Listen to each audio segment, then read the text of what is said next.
streaming here. We got 6,000 people on this motherfucker. 3,752. Really? See? Yeah. That's what I'm saying. It takes a little while. Hey, and we're live, ladies and gentlemen. We're live and we're live. This is the first time we've ever been live while also being live on Instagram Live. I don't ever use this shit. Do you ever use this? I was for a while, and it was cool, but it's one way to get a lot of new followers, because if you go to Top Live, which I'm sure you are, so who's ever live, it'll have Top Live with the most people who are tuning in, and so that's where you are right now, and so people who don't follow you we'll see you on Top Live. We have 7,600, 7,700. That's good. 7,800. It's getting fucking crazy in here. Cameron Haynes, fresh back from Australian Outback, where he's out there wrestling. See those reflexes, folks? That was good. It didn't even hit the table. It didn't even come close. That's years of jiu-jitsu. Years of trying to keep people from choking me. Yeah. My instincts, they're a little too jumpy. That's the problem. Right. Too much quick movement. They've got to calm that shit down for bow hunting. Oh. Right? For bow hunting, it's the opposite. You need the opposite. Nice and steady, baby. Yeah. See, bow hunting is pretty much the opposite way of thinking than jiu-jitsu. Because jiu-jitsu, you got to fucking... You got to keep moving. Try out. You got to constantly... You got to constantly be protecting yourself and moving and trying to close the deal. Bow hunting is like steady. Yeah, calm. It is. Dude, you're out there wrestling wallabies, I heard? Yeah, something like that.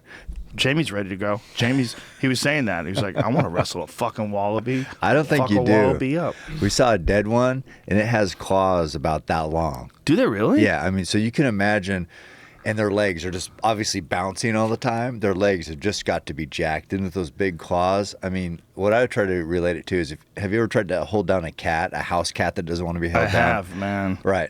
So they have little tiny claws. Imagine what a wallaby with those jacked legs and big claws could do. Plus, it's wild. Wouldn't be good. I used to have a wild cat. I had a feral cat. Is that a wallaby? Wow, he's a cute little fella. Yeah, no. Whoa, look at the teeth. That's not real. Is that real? That's really his teeth? Yeah. Jesus Christ. Well, look at the claws on those things. I don't know if it'll show claws ever. I can't believe they have teeth like that. Yeah. See those front claws? What the hell does a wallaby eat? I figured a wallaby was like eating nuts and shit. Now I think they're murderers. Like babies? So it looks like a little kangaroo. Yeah. Oh, they have a kangaroo tail and the whole deal. Yeah. They're very similar to kangaroos. Was that a real teeth, though? I think so. That wasn't photoshopped? Google wallaby's teeth, because I just have a feeling that was bullshit. It just looked like a vampire. I feel like they're like the ugly stepchild of kangaroos, because they're kind of more hunched over and like, Damn, we're losing viewers. What? That's crazy. They're probably going on YouTube. We're top live, but we're losing viewers like crazy. We're down to 5,900. We're dropping. Maybe I turn it towards me. Maybe that's a problem. Probably. When it's turned towards Cam. Yeah. Oh, jumping back up. Oh, see? Now we're up to 6,500. It is your page, after all. Look at that. That can't be real. That's the one we're looking at right now is like a vampire deer. I've seen those things before. Yeah. Those vampire deer. That's a real thing, right? Those deer with those crazy fangs. I think so, yeah. It's real, but like, why do they have fangs like that? Like, why does... They're not predators. It's very strange. Sure. Did you see that they found for the first time ever a deer eating a human carcass? A deer? Yeah. No, I didn't see that. The scientist. See if you could pull that story up. It was yesterday. Oh. All right. Folks, this is very distracting. Go to joerogan.live and you can see this whole thing. I would read this, but here's the thing about getting older, folks. Your fucking eyes start to go. Cameron Haynes' eyes are still excellent, though. I got to tell you. This motherfucker can see I can read shit. that. He can see anything. Conspiracy theory. We're the same age. We're the same age. And his eyes, I don't know why my eyes suck. But it's just the way it goes. But my dick is getting bigger. I don't know what's going on with that either. No. Imagine. Tit for tat. People would trade in glasses for a bigger dick, for sure. Show feet. What is that? People are so weird. Yeah, I know. Some of the people put weird comments just to get you to read them, and he got me. He got me, this fuck. All right, folks, I'm going to shut this off, and we're going to just have a podcast. JoeRogan.live. You can watch. We're streaming on YouTube until we make this big deal with Twitch. See ya. Bam. End live video. Do I save it? Done. Nope, didn't save it. Fuck it. Does it, you can save them? Yeah, there's a little thing up in the upper right-hand corner, but I didn't. I saw it right as I was pressing, and mid-press. It's not like What's the big deal? You know? Don't know. I don't know, dude. So never before seen deer spotted eating human bones. Makes sense though. Like they would just think it's like calcium. Calcium. Yeah. They don't know it's a bone. It's not like they're like, fuck these people. It's not like it's like, finally deer's eating people. No. But we've showed videos before of deer eating birds. Like, because they eat birds all the time. Oh, they do? Yeah. Huh. Yeah. Like literally actively going after birds, like they're falling out of nests. Really? The deer's like following it, and the birds are trying to chase the deer off. And the deer's like, yeah, whatever, I'm eating that bird. Look at this. So this deer is the other birds. They're like, get out of there, get out of there. It's a button buck. He's got these little tiny nubs, and he's trying to get this ground nesting bird. He's gonna go through past that tree, and then the guy filming it. See the bird hopping around the ground. Yeah. So it's a bird that fell out of a nest. Oh. They don't have like the He's most. going to eat that? Oh yeah, 100%. Yeah, it's kind of. Well, he's chasing it. I mean, he's going after it on purpose. What a predator he is! Look at the speed, the speed that deer shows. But it just shows you how opportunistic live animals are. Oh yeah. Wild animals, like something in that deer's body tells it to eat that thing. Hey, there's no compassion out there for animals. No, watch animal on animal. Look at him. He's eating it. Oh my. It's dark. Yeah, that's the way it goes. Yeah. Life eats life. It's just weird to see a deer, for some reason, eat a bird and do it on purpose. Like, he's all excited. It's like, oh, yeah, this is good. great. He's good. There's a some sort of wildlife thing. They were doing some sort of a survey, and they captured these birds with a net. They had this net set up in this area where these birds fly, just so they could capture these particular birds. But the deer kept eating the birds. And they couldn't figure it out. They're like, what is going on here? And then they had a video of these deer walking up and picking them off the net and eating these birds. While the birds are like, Jesus, I can't believe this is happening. Yeah. Getting eaten by a deer. Yeah, you don't see that every day. No. But I'm not surprised. Yeah, I'm not surprised either. I've seen cows do it too. There's videos of cows doing it. For the longest time, people didn't think that. They thought that, those are just herbivores. Yeah. But no, nature's just set them up to be super slow. But if something really delicious is in front of them. I thought it was an Eddie Bravo thing. Oh, it's a conspiracy? Yeah, he came up with it. No, it's not an Eddie Bravo conspiracy. Eddie Bravo believes a lot of conspiracies, but he doesn't believe that. What is this one? Oh, what is that, an eagle jacking a bunny rabbit? Yeah, that's a deer. Oh, is it a little deer? Yeah. Eagles are so ruthless. They wow, are. Look at that. Bam. We can do this all day, folks. I know. You got back from the real wild, man. Like where you were. The Instagram story. So Cameron Haynes and our buddy Adam Greentree and a few other fellows were up there in the North Country of Australia. Yeah. And you guys took over the Under Armour Hunt page. Yeah. And it was epic, man. The Under Armour Hunt page, like the little Instagram stories. Yeah. I don't like Instagram stories. You know why? Because they're only 15 seconds and they're little teases. I wanted you guys to be like live streaming from up there. Yeah, it would be nice, wouldn't it? But it was super cool where you guys were at. It was terrifying. Yeah. You kept showing these brown snakes, Yeah. the second most deadly snake in the world. Yeah, that's what I'm told, yeah. You saw like how many of them? 4 or 5. Yeah, but it only takes one. Yeah, and you're dead, right? Like I don't know. pretty much dead. Well, second most deadly, it doesn't sound good. That's not good. No, and then there's, big old spiders and crocodiles. Yeah, you guys saw crocodiles? Yeah. You even filmed crocodiles. Yeah, they were right where we were, super. It was, I mean, this is still not even their summer, but it's still very warm. I mean, where we were up hunting buffalo at the top end is what they call, which is out of Darwin. It was 90 to 100 degrees. So there's some film of, now this is a freshwater crocodile, which is not as big, right? Not as big or as aggressive as a saltwater croc, but could still definitely do damage. And this was, mere feet from where we were sleeping. And this is where we'd go and take baths and or just kind of cool down during the heat of the day. That's where he was, right there. And how big is that guy? Oh, I don't know, 6, 8, 7, 8 feet, something like that. I mean, he wasn't huge, but he'd definitely do some damage if he got a hold of you. Did you guys see any of the saltwater ones while you're there? No. No. So when you're telling me about this one pond that was near you guys, where you saw eyes at night, and you didn't think there was any crocodiles? That was it? It was right there. So the first night we saw the one, just that one right there. We went over there and videoed him, and checked them out. And then the next night, Adam went down there to the creek, and it was only about maybe 15, 20 feet across, just small, just very shallow. And he looked down and said there was like 6 sets of eyes, red eyes, which is crocodile. So and that was, they'd moved in. So, have you ever seen a live saltwater one in the wild? I think we did the last time I hunted there, but I'm trying to remember. Or maybe it was, I think when we were flying. Yeah, when we were flying, we saw them. Oh, so you have to take a flight from where Adam lives.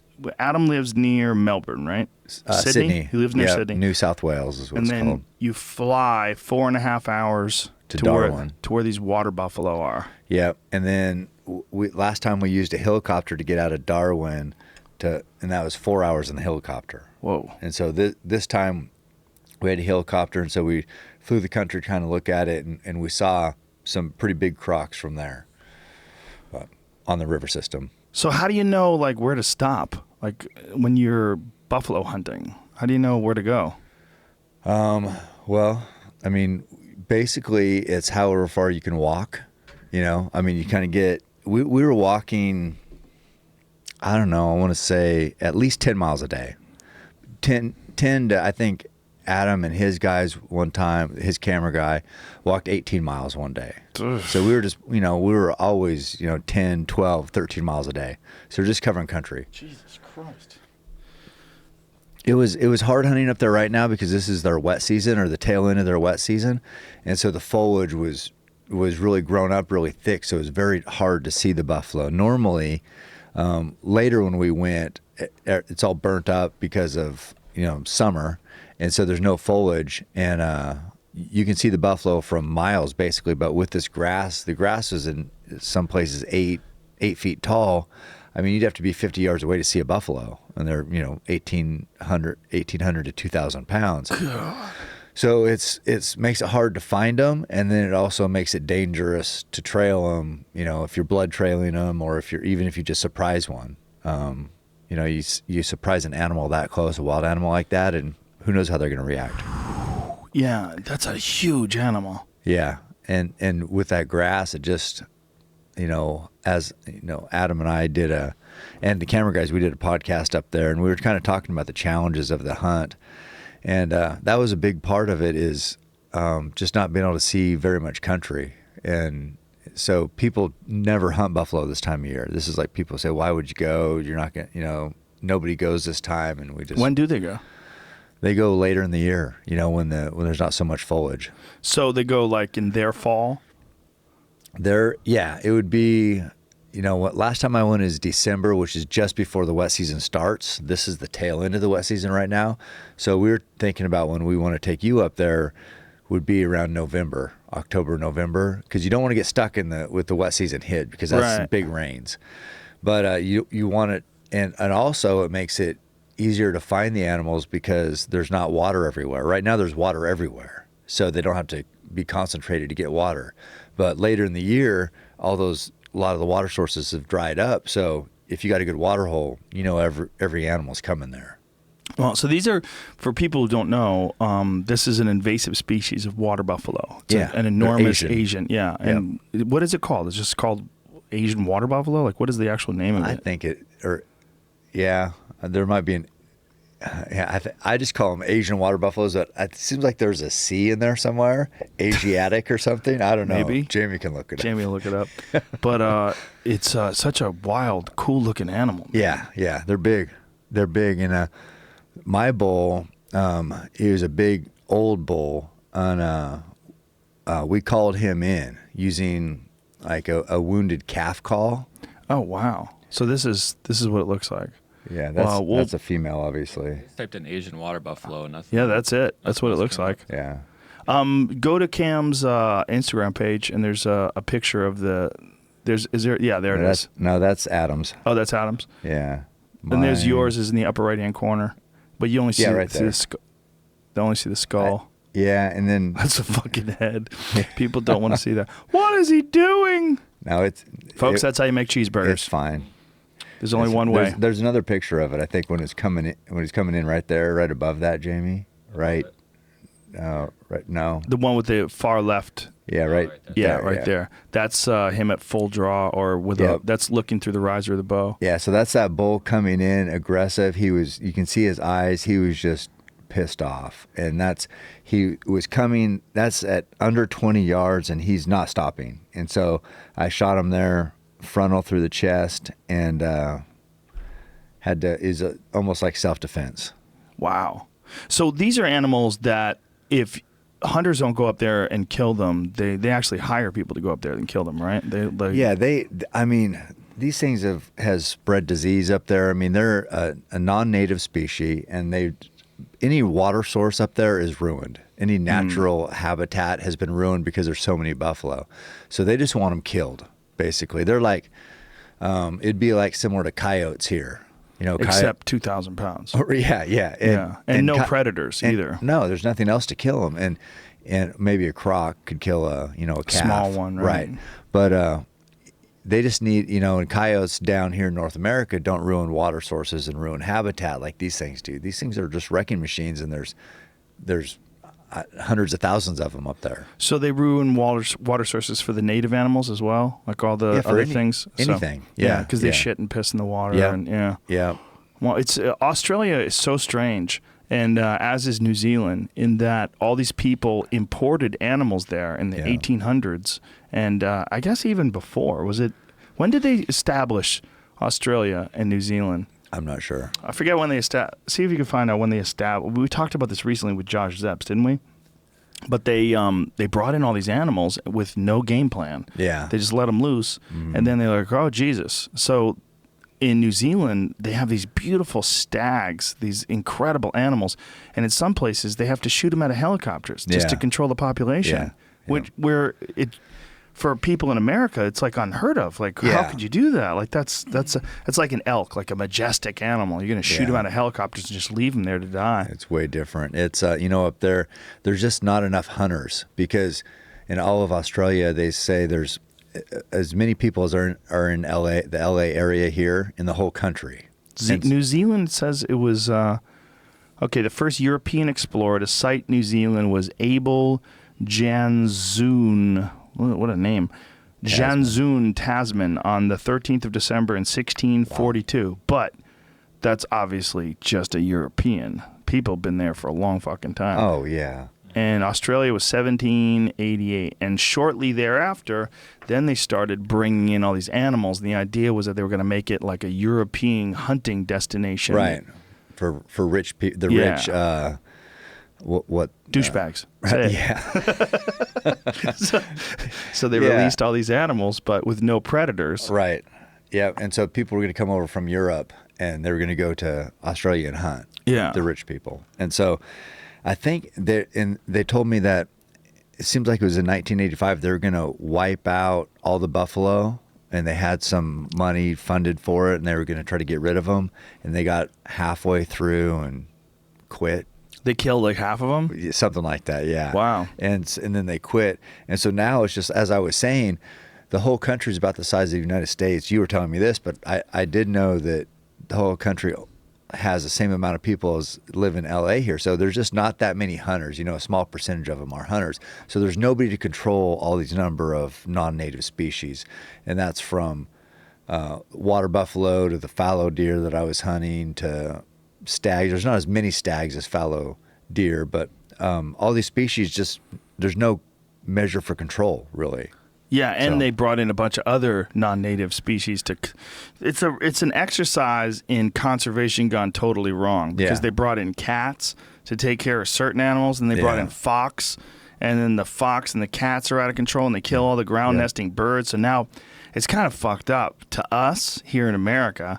But people in Australia hunt cats. Yeah, like they hunt them the way, and they hold them up like, look, I got one. And yeah, it's a cat. Yeah, it's weird, man. Yeah. It's like, that's fluffy. What the fuck? Yeah, no, we saw a guy, and he had a rifle, and he's walking on the road there. And he lives there. That's his home. He's lived there his whole life, I think. And he was walking on the road, and I went down there. I had my bow, and I said, hey, what are you after? He's like, oh, I'm after a big black cat. And I'm like, just a regular cat? He's like, yeah. I said, like just a feral, wild cat? He's like, yeah, it's a black one though. He goes, and so there's a $10 bounty on it that the property owners around there had. If anybody could kill this black cat, is $10.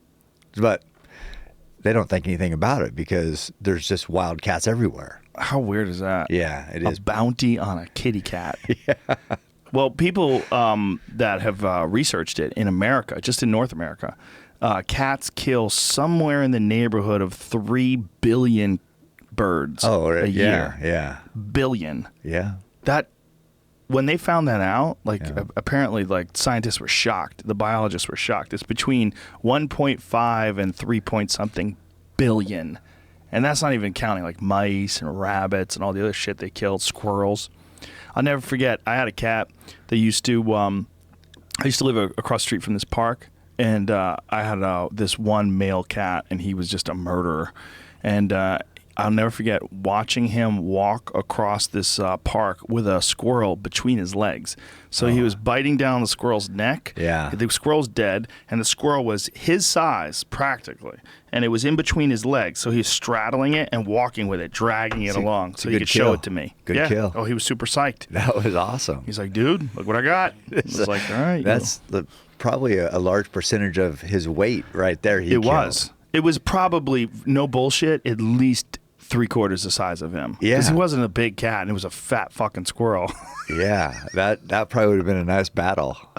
It's just weird. Cat versus squirrel. Cats are the weirdest animals, man. Yeah. Because they're cool with us, but they're straight killers. I know, but the only story I remember about a cat, I can't remember where I heard it or who told me, but maybe it was one of my cop friends. But anyway, if an old, say it's an elderly person that has a dog, they die. The people come and find the body, and the dog's laying there with them, just like a loyal whatever.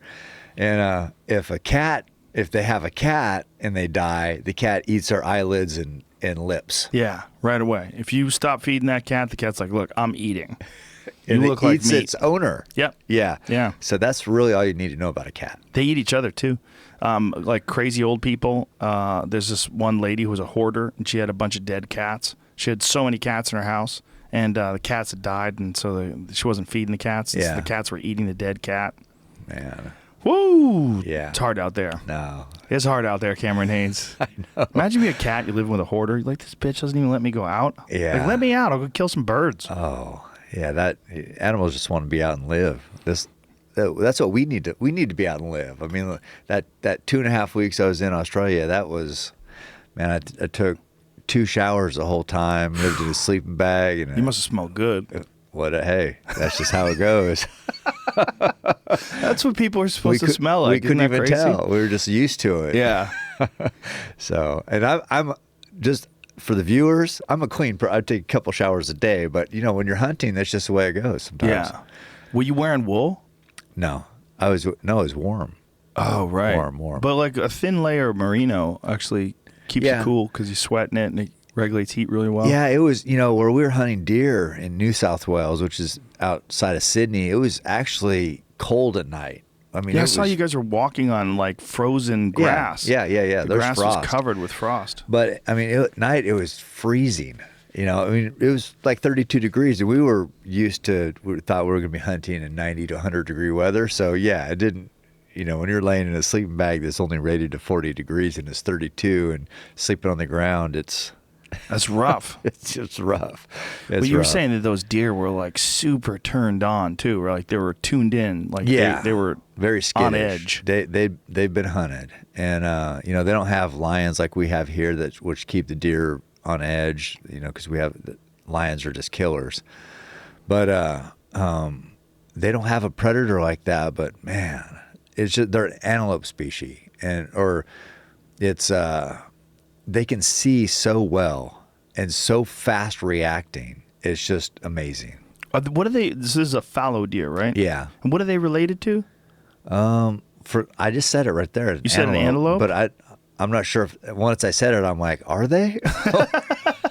So don't quote me on that. We might have to look that one up too. But all I know is the reason why I said that is because they can see. I mean, antelope are notorious for having amazing vision. 10 times what humans have apparently.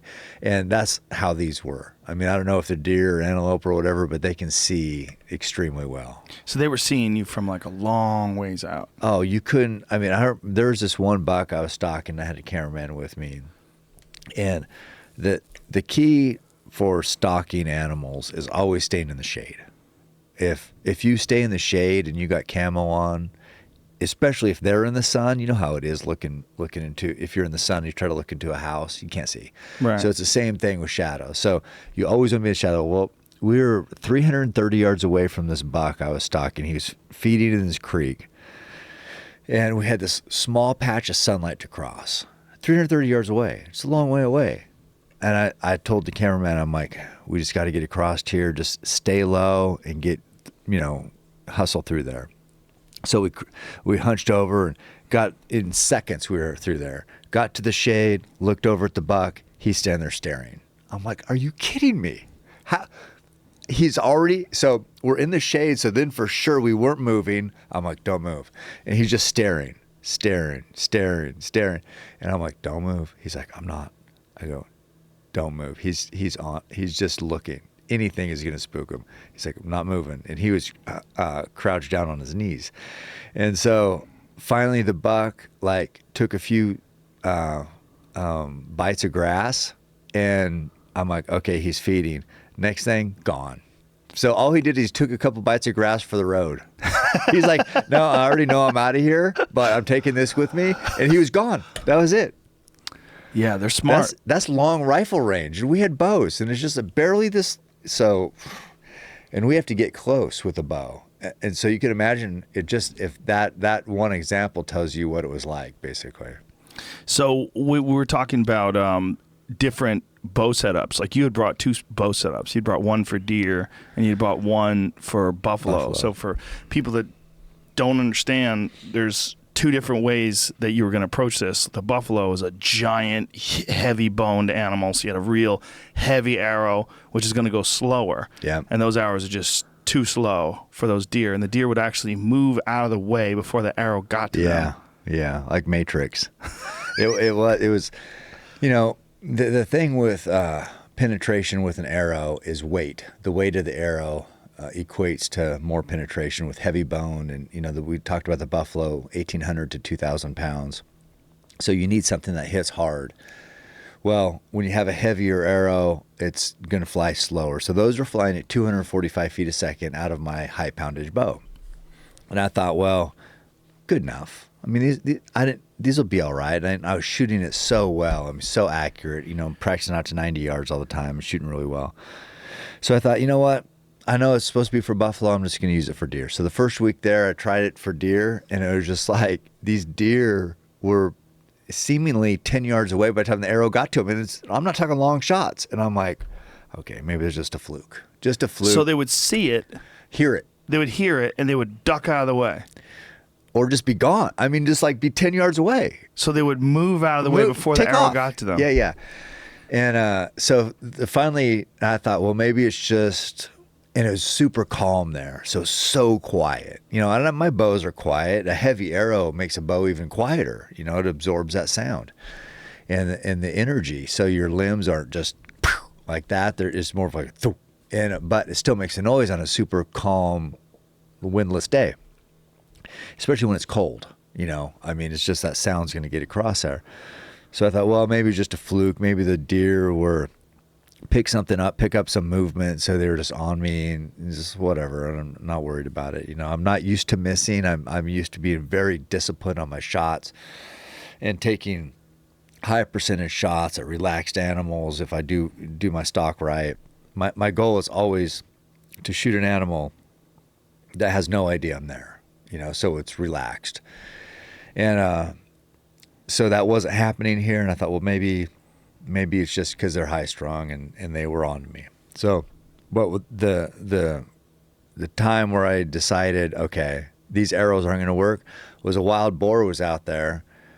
Big boar, 45 yards. Okay, this should be slam dunk money.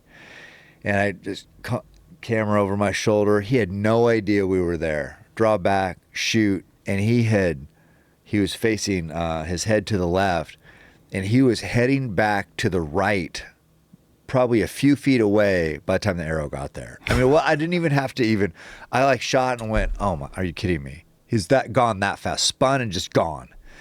And so then at that time, I'm like, okay, this is not going to work. It's so crazy because although there's no predators there, the hunters that are there are out there all the time. They don't have a season. No, there's no season. These animals are just tuned in. They're hunted every day. Wow. Yeah. And mostly rifle. So, I mean, they're used to, if they see somebody, that's like a danger because they've been shot at from, hundreds of yards. So it's just, it was challenging.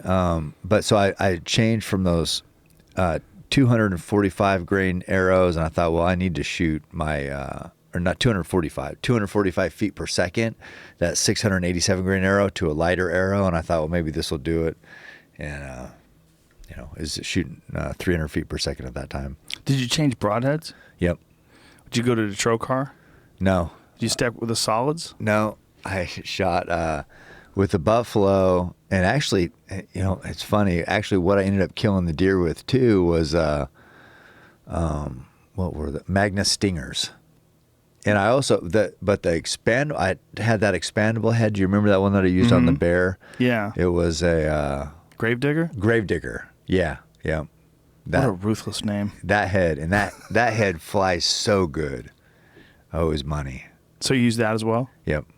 So when you're out there, man, so you're around Sydney, which is where people are. There's those animals are hunted pretty regularly. Yeah. But then you're taking that flight for 4.5 hours, and then the helicopter. And when you're in the area where the buffalo are, there's nobody out there. No, it's remote. That is a wild place. Because when you think about the size of Australia, the size of North America, with the same amount of people as Los Angeles, but the area where you're at, it's like, that is as wild as it gets. Yeah, I mean, when you fly those 4.5 hours from Sydney to Darwin, and most of that, you're looking down at country with nothing. Nothing. No roads, nothing. And that's a large majority of Australia is like that. And it's just overrun with buffalo.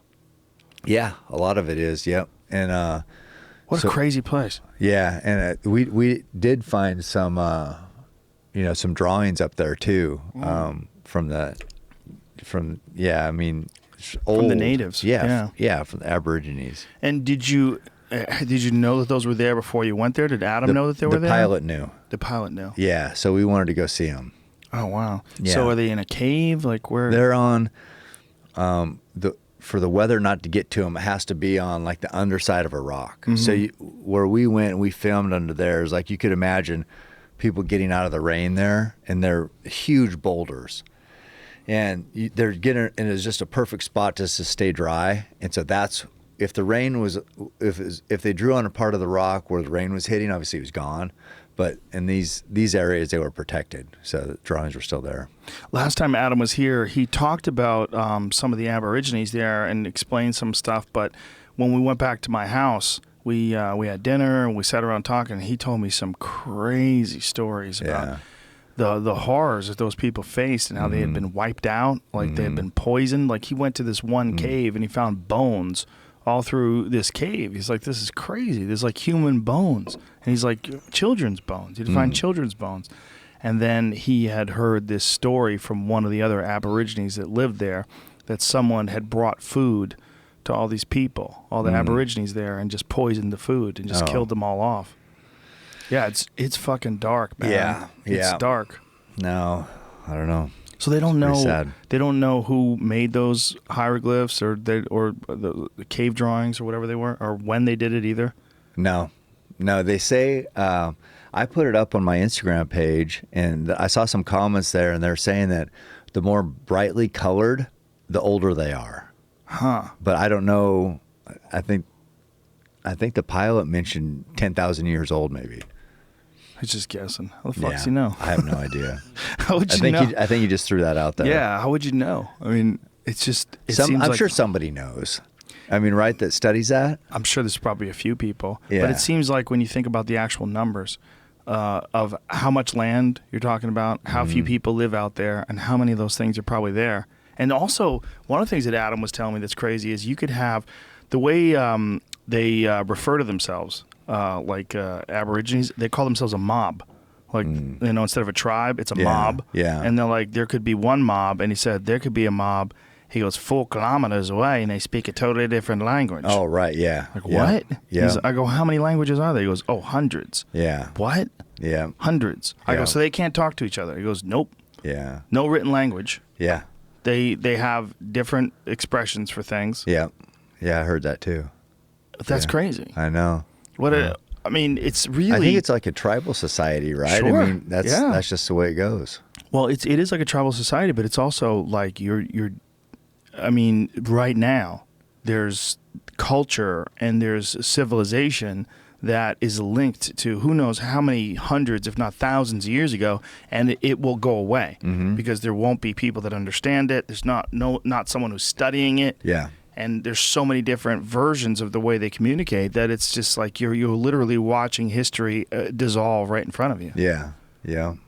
I know. It was amazing to be in that country, walking and hunting in the same that they have for, however many years. And what did they hunt back then? Because this is obviously before the buffalo came in, before they brought the fallow deer. I don't know. Just whatever wallabies Probably. A native thing, kangaroos and shit. Yeah. Yeah.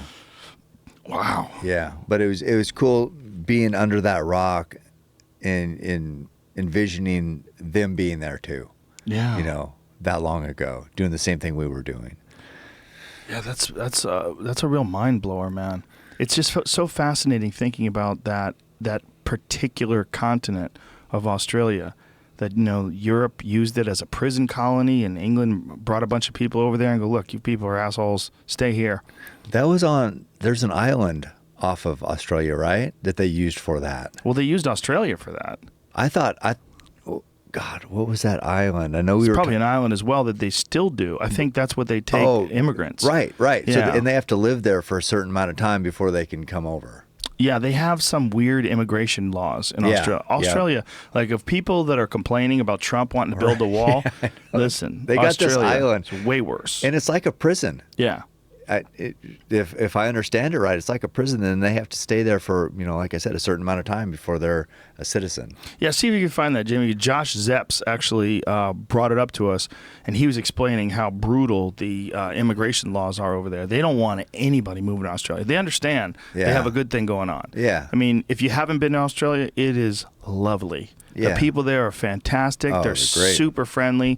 They're really nice. And again, there's not that many of them. No. So it's expensive, though. yeah. Very, there was a Eamon. I think his house was like a 2-bedroom house and $400,000 or $500,000. Wow. Yeah. Yeah. Makes sense, though. You got to bring shit over there, right? Yeah. Like they were saying, the guy, when I was in Sydney, the guy who was driving us was telling us how much cars cost over there. They cost so much more money. Yeah. And especially like people like classic American muscle cars. And the guy was talking about how much like a 1968 Mustang was worth. Yeah. And he's like, it's probably worth twice what it's worth in America. Really? Yeah, because they have to ship them over there. What they have over there, which is sweet, was the Toyota Hilux diesel trucks. Those are pretty sweet. What is it? It's just a Like Toyota, a Tundra? Is it like a Tundra? It's like they call it a Ute. That's a Ute? pickup. Oh, like a utility vehicle? I don't know. Yeah. I don't know. I'm just trying to learn the lingo. But a Ute is a pickup, and it was a Toyota Hilux diesel. And is this what Adam was driving around in? No, I can't remember what his is. There it is right there, huh? Yeah. That's okay. So it's Toyota like a Hilux. flatbed. Yeah. I'm not sure what Adam. Maybe Adam has that. I can't remember now. One of the things I thought was weird when I was there was how many people have snorkels on their trucks. Yeah, that one right there. Yeah. That's driving through water. Well, it's not just water; it's also dust. Oh, they were really? explaining to me that on the dust roads? chokes up your air filters. Yeah. So they have that those makes sense. things way up high, so that it when the engine's getting the air, like apparently it mitigates a lot of the dust because a lot of the dust is like headlight high. Yeah. When you're driving, and that gets you a little bit more clear air up there. Well, that's out of my wheelhouse. I know bow hunting and running. Well, you knew the name of it. No, I just noticed because they're cool. Well, whenever you go to like Africa Yeah. or whenever you go someplace that's fucking brutal, you see a lot of Toyotas. Yeah. Toyotas know how to make a car that lasts. They do. Yeah. But they're not. I mean, here it's just like, Ford, Chevy, I don't know. Because we like American stuff. I guess so, yeah. But still, Yeah. you still see a lot of like old Land Cruisers. Yeah. I mean, how many FJ But not Land like Cruisers do you see? There, in where we were in the Outback driving around, everybody has those. Yeah. Every person has a truck set up like that. Well, I guess you have to. Yeah. If you realize after time, like this is the only thing that makes it. Yeah, because Adam was saying when he drives from Sydney to Darwin, we took a 4.5 hour plane flight, but it's 3 days. So you have to, your rig has to be Bulletproof. Yeah. Basically. Yeah, they have an expression. You could take a Range Rover into the bush, but you need a Land Rover to get out of the bush. Is that right? Yeah. Okay. Yeah. they just, those Toyotas, it's kind of crazy how well they last. Yeah. When you really think about, like, for the longest time, America did a real shit job of making cars that last. Yeah. There was a period in American cars from like the 1970s till probably like the late 90s to 2000, they finally got it right. Yeah. Now we make very dependable cars as well. Yep. But for the longest time, we were making dog shit. Well, I don't know about all that, but I do know we're going to go up and do that hunt. Me, you, and Adam, and we're going to do a Netflix special. That's the plan. Netflix doesn't know this yet. Why Netflix? What makes I don't you? know. Well, This what is the should we do thought. it? Yeah. Well, it's a good move. It's a good move. Doing something on the internet. Yeah, I wanted it to be like an hour-long documentary style hunting film, giving back, killing buffalo, taking the meat back to the community. To the natives. Yeah. Yeah, to Aborigines. Yeah, that's what I envision. That sounds like a great idea. It could be done on Netflix, or it could be done and you could just put it online. You know? That could be just as, Netflix is awesome for sure, but there's some people that don't have Netflix. Everybody has an online connection. Yeah, my goal is to sort of use you because because I want hunting to be shown in the light that I know it to be, which is hard work, respect for the country and the animals, and giving back. So with you involved, more people care about it, right? And we want to have you involved because we like hanging out with you. And I was explaining this to Adam too. When we did my podcast up there in the bush, is like, ever since I've hunted way back when Roy moved to Alaska and I was left hunting the wilderness on my own, I loved it so much. I kept wanting to find somebody who would love it as much as so I could say, look how awesome this is. Isn't this awesome? And I kept taking people there and trying to convince them how awesome it was. It wasn't awesome for them. So it was like, but you want to share something that impacts you so much with other people who appreciate it.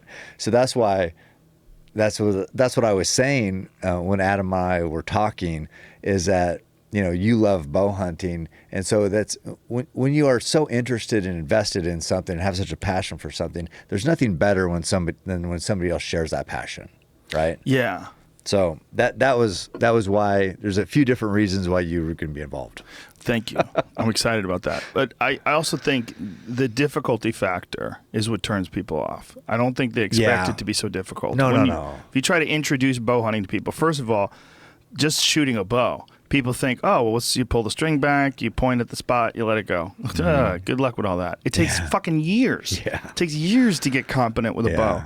And I remember when you first started showing me how to shoot, when we first shot in my backyard, and I immediately recognized, I think after, first of all, you had a 90-pound bow, which I definitely shouldn't have been pulling back. My shoulder was fucking killing me after the first hour. I was like, this takes, you got to build up to this goddamn thing. But then I remember thinking, to be accurate with this, I just went down a rabbit hole. Yeah. I'm like, I just took my first step down a crazy rabbit hole, and who knows where it leads, because this is not easy. No. And I have a very addictive personality. Yeah. And I need to figure out ways to channel that addiction in positive ways, because I can get lost doing things that are not good. So bow hunting and archery itself, to me, it seemed like, okay, this is a discipline. It's a worthy pursuit. It's fascinating, and I'm very, very interested in it. Yeah. But for a lot of people, I think it's very daunting. Like, Oh. I don't think they realize it. People No. think of hunting as like Elmer Fudd. Like, you go out there, or they see some hunting scene in a movie where there's a bunch of rednecks and they're fat and they're sitting in a tree stand or something like that. Yeah. And they think it's easy. And they think it's a bunch of people that are just killing animals and they don't care. And then when you actually go out and do it, especially if you go do it with a person like you understand what this thing really is. And what it really is this incredibly difficult pursuit that takes immense amounts of hard work and dedication. And you got to be in fucking shape for it. Yeah. And this is something that people are starting to realize now. Right. And I think you're a big part of this. And over the last few years and all the platforms that you've gone on to tell your story is that people understand that big game hunting in the West, in the Western style hunting, elk and mule deer, the type of stuff that you love to do, is very, very difficult. Yeah. It is a combination of athletics, of extreme endurance, of hiking, outdoorsmanship, survival skills, and then the knowledge of hunting. And then you have to be a good shot on top of all that. Right. And You have to know archery. Yeah. Then you have to be able to keep, when that adrenaline hits, when Yeah. all of a sudden, and that's what's hard is people have invested so much into it, and they've been thinking about the crunch time for so long that when it happens, it's too much. Yeah. Yeah. And so it's really hard when you've been thinking about something for years potentially, or at least all year, that, oh, here's my chance, and then you get it and you're not ready. Yeah. Because it's just too much it's so hard to stay calm. Well, it's also something that you need to do a bunch of times until you understand it. Yeah. It's like, I try to explain it to people about, we were talking about fighting earlier. We were talking about if someone has never fought before and never competed before, the scary thing is not really, what's nerve-wracking is not the actual fighting itself. Yeah. Once the fighting starts, you're actually kind of like just in the zone and you're just doing it. I mean, you might be intimidated, especially if you're fighting a guy like Mike Tyson or Anderson Silva or something like that. You're going to be shitting your pants. Yeah. But the real terrifying stuff is the build-up, the lead-up. And that's kind of the same thing with hunting. It's the moment before the shot. Yeah. It's your adrenaline is pumping. It's like if you had to shoot an 8-ball across the table, long shot, and your life was on the line. It's almost like that. And you don't get any warm-up shots. Yeah. There's no warm-up shots. No. It's just all of a sudden, here's this one shot Here it for is. all the marbles, and you got to stay calm. Yeah. Oh, and the animal might be moving. Yeah. Like, oh, well, fuck. No, I was saying that on this last hunt. It was, we had me, Adam, and Remy Warren. And supposedly we're supposed to be pretty good hunters. The best of the best. And we were struggling to get something killed. And I was just like, imagine how frustrating this would be for somebody, a new hunter. I mean, it's no wonder people try to bow hunt and then just be like, are you kidding me? This is impossible. And it's that challenge. Anyway, it's that whole journey, which is why I want to do that special. Yeah. And I want to share all that's positive about hunting. To as many people as, and we are reaching new people these days, I mean, hunting, it's in the crosshairs in some aspects, I guess, but we're also, other people are getting, because I went to an archery shop up there, Benson's Archery in Sydney, and we just had a few hours notice saying, hey, Adam and I are going to stop by, swing by, and quite a few people came. I mean, it was surprising how many people showed up. But a lot of them were vegetarians, 6 months ago, listened to your show. A lot of people told me, oh, I found out about you from Joe Rogan, or I didn't hunt, or I didn't even eat meat. And all these different stories, from all these different areas. So we are reaching new people. Yeah. And I want to make sure our message, the one of respect and reverence and appreciation for everything out there, and for survival, and for just, outside of the life outside of the city, I want that shown in a way that I know we would. Yeah. And so that's why I'm selfishly want this to be a big thing, just because I'm sick of hunting, the Elmer Fudd thing. Or, I was watching a movie the other day, and they showed a hunter, and it was like, the girl was on there, and she was, what was that? There's 3 girls that were kidnapped, and one of them had hunted as a younger girl, and so she was like, Do you know what movie that is? Anyway, so she had the upper hand. She was tougher and she was more prepared because she had been a hunter. And I'm like, oh, that's cool. But then they show her as a little girl hunting, and her perverted uncle had molested her hunting, drinking beer. Oh, God. This is that movie Split. Split. Yeah, that's what it was. So the hunter in there was some child molester. I'm like, why? It's the most misunderstood and misrepresented discipline, I think, that we have here in America. And it's so confusing to people because when we think of food, we think of restaurants and we think of supermarkets. Yeah. We don't think of wild animals. And the connection that people feel like they don't have with their food is one thing that comes up all the time lately. So people are constantly looking for these farm-to-table places. Yeah. Like there's a farm-to-table place out here called Peddler's Fork. It's a really good place. They have great eggs. Like you get the eggs, they're like real dark yolk. Yeah, and the food is all grass-fed beef or from a farm that they have a connection to, and they buy the meat from the farm. And there's a lot of that, these farm-to-table places where these restaurants have a great relationship with the people that actually grow the food. So everything's organic. Okay. They know where it comes from. Yeah. And people are super connected to that. They love the idea of that because factory farming is kind of freaking people out. Yeah. And for the longest time, it was happening without us knowing. You know, I think during the 80s and the 90s, it was all going on and no one understood it. Right. Yeah. So now people are becoming more aware because of the internet, because of information, and they're becoming more aware of where their food comes from. And you're also seeing a higher number of people that their response to this factory farming thing is, well, hey, I'll go vegetarian, or hey, I'll go vegan. And before I hunted with Ranella, that was my thought. I was like, I don't want to participate in factory farming. Yeah. So what am I going to do? I'm going to do one of two things. I'm going to either go hunting. I'm going to hunt for my own food because I knew there's something wrong. Yeah. I'm like, it's too easy to just get a steak. I would always like pick up a steak and I go, this used to be an animal. Yeah. Like, here I am at the supermarket. Now it's a styrofoam container wrapped in saran wrap. Like, this is fucking weird. Yeah. It's weird that you could just do this. So my thought was, if I shoot an animal and I hate it, like, I didn't know how I was going to feel. I never shot. I've fished all my life. Yeah. But when I shot that deer, and I was like, oh, I get it. I get it. Yeah. I mean, it was an extreme amount of respect. It's on video. I mean, you can see it on Meat Eater. Yeah.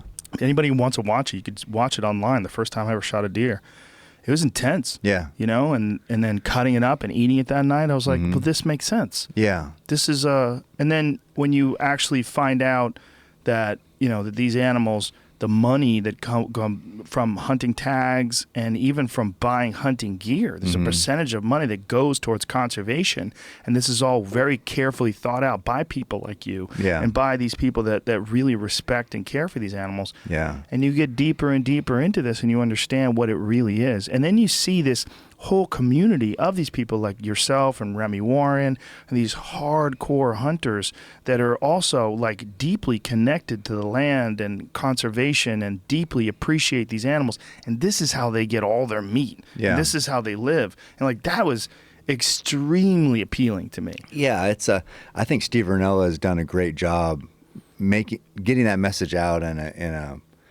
a perfect way, really. I mean, he's a great spokesman, and his show, I used to watch his show before Meat Eater. Now I can't remember what it was called. The Wild Within. Is that what it was? Yeah. Yeah, okay. And I remember he had just something about him that I'm like, okay, this is different. I liked it. I was a hunter, I've been a hunter myself my whole life, but his portrayal was different than what we'd seen before. And so, you know, maybe me and some of the other people you've mentioned and Adam have just carried that on and tried to do a good job of educating people who don't know any better. And I just, you know, it's like, I wish everybody could be out there. I mean, that last day we were up in the mountains there after I had killed my deer, and we had a back strap, so we're picking up camp, getting everything away. But I had a awesome fallow deer back strap, which is like the prime, for people who don't know, is a prime cut. And I cut it all, I cleaned it all off, every piece of anything that was on it, hair, if there's any tree bark, anything that was on there. It was just a perfect clean piece of meat. I sliced it all up. We got a green stick to put it on. Skewered it on a green wood. So if it's dry wood, the wood's just going to burn, and so you can't cook on that. So it's got to be green. And we put it over the fire there, and we seasoned it. It was so good. It was probably some of the best meat I've ever eaten. And standing around the campfire, just pulling that off that stick that we had cooked it over the open flame was. I wish everybody could know what that was like, to know that deer, just previous to that, was alive in the woods. We harvested him, which is AKA killed him, and then ate him. And that's that circle of life, or whatever you want to call it, or just that moment. I wish everybody could experience it, because I just think they'd have a different take on hunting and hunters and being self-sustaining. It's very different. Meat is very different when you've killed it yourself. It's impossible to describe without experiencing it. I mean, I could give it my best shot, but I'll fall short. But I remember eating that meat that we ate when I was in Montana with Ranella, the first hunt, and it was so delicious. And we're cooking it over a campfire, and Steve had brought this little grill, not a grill, like a grate, that we'd set down over the fire, and we'd put the meat on there. And it's like if you buy a steak and you cook it, it's great, it tastes good, like, oh, this is a good steak, this is nice, but there's no connection there. No. None. When you are eating an animal that you killed yourself, and it's difficult to do, and you were hard hunting for many, many days before you got that deer. Yeah. So there's this intense respect and connection that I think we all, we harp on about it so many times that people listen to these podcasts, they're like, Jesus Christ, you guys stop talking about how awesome hunting is. It's because it's impacted both of us in a very, very positive way, in a very, there's a primal genetic sort of ancestral thing that's happening when you hunt. Yeah. There's some lights that go off that you didn't even know were there. Like, oh, I didn't even know there's a switch over there. Click. Yeah. And like, oh, this is a part of my brain that's lit up that it was never lit up before. Yeah. And it's not what everybody thinks, the negative aspects. It's not a barbaric thing. It's not a cruelty thing. It's a very respectful thing. Yeah.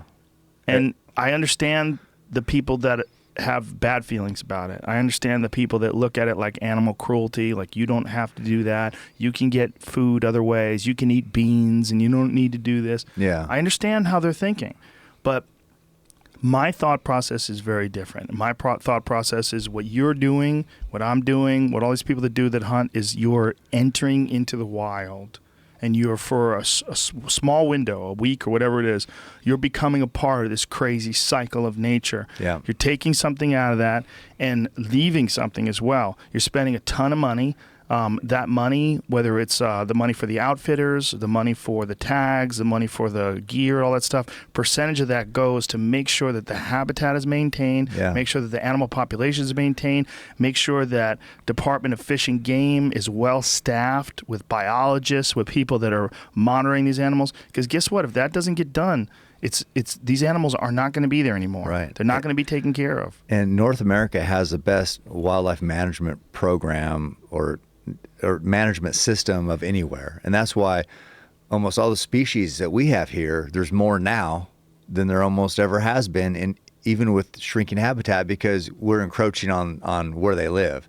But the numbers still flourish, because hunters aren't just, let's go wipe them all out. I mean, it's managed. It's Fish and Game is managed. They're funded by hunters and what we pay with the tags and license. And so there's a system to it. But at the end of the day, like there in Australia, we were getting up in the morning out of the sleeping bag, grabbing our bow and taking off. We're hunters.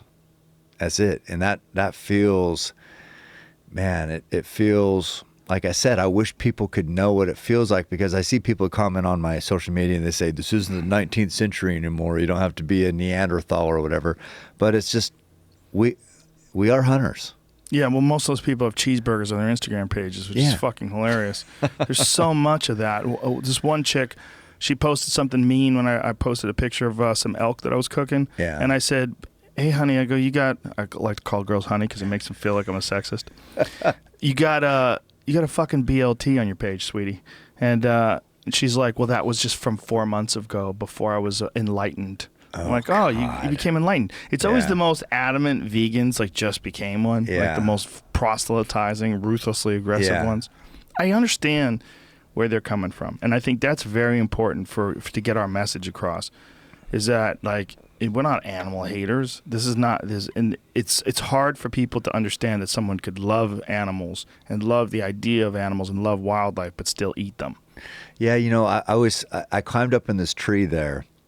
I found this place where the deer were coming into this field, and like I said, this area had been hunted, but I had figured nobody had ever hunted out of a tree there. Not like a whitetail back here, in the east or in the south that get tree stand hunted all the time. So I'm like, well, I think I can get up in this tree. These deer are coming out in this area, I probably have a pretty good chance. So I was up there in the tree, and these does and fawns were out in the field, and they were running around chasing each other, playing. I mean, it was just like speeding all around in circles and bumping into each other, and it was cool to see. And then a doe and a spike, a young buck, came out right under my tree. The spike was 24, 25 yards away, basically a chip shot with a bow. Especially had no idea I was there. And there was a thought that we were getting low on meat in camp, and I hadn't killed a deer.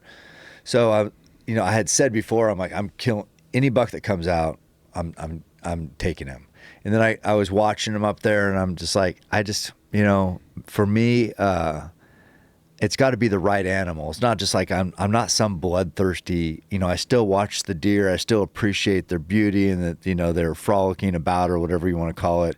And I still enjoyed that. This young buck was down, and I had said we were going to get meat for camp, but I'm not some bloodthirsty guy. So I just said, well, no, I'm just going to watch him and, enjoy it. And he was there.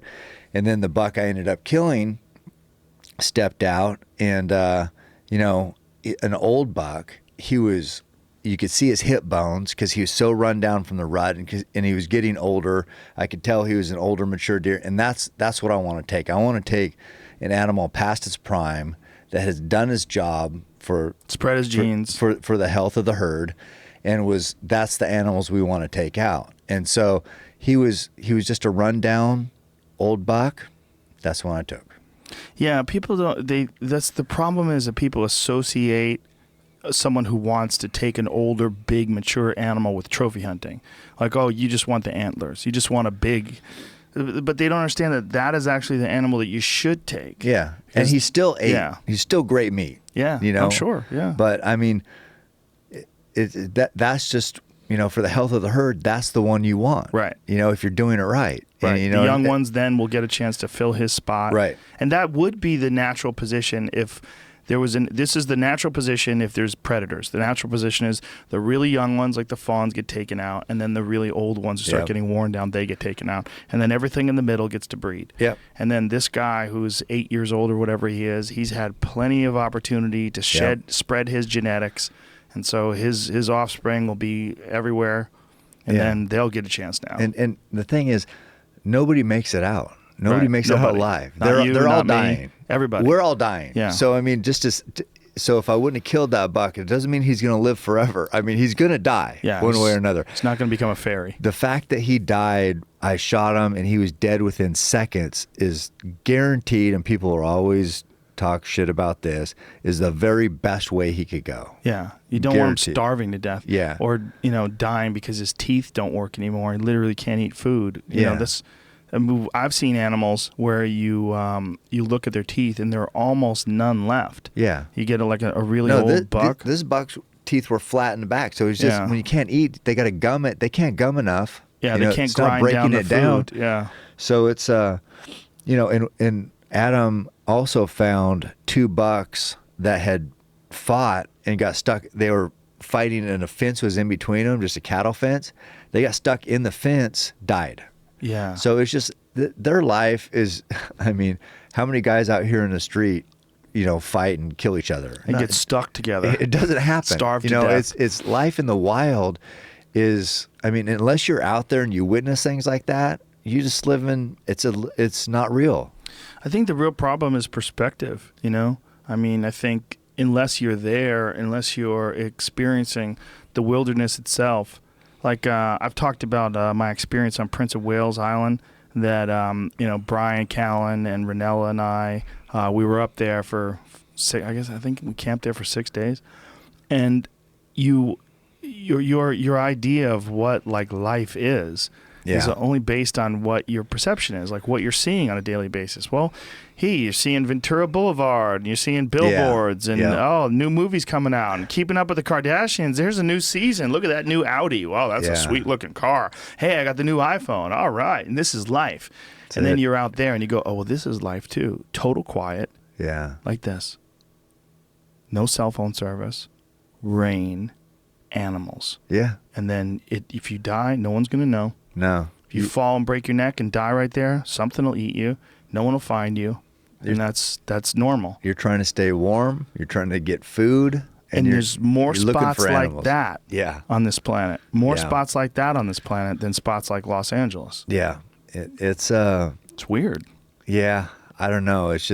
But that connection, I don't know. I guess there's no way to see it in front of your computer. No, but I want to, if we can film it right and share it right, I think people will get it. They're getting it a little now. Get it more than right now. So, I mean, that's my goal with, what we've been talking about.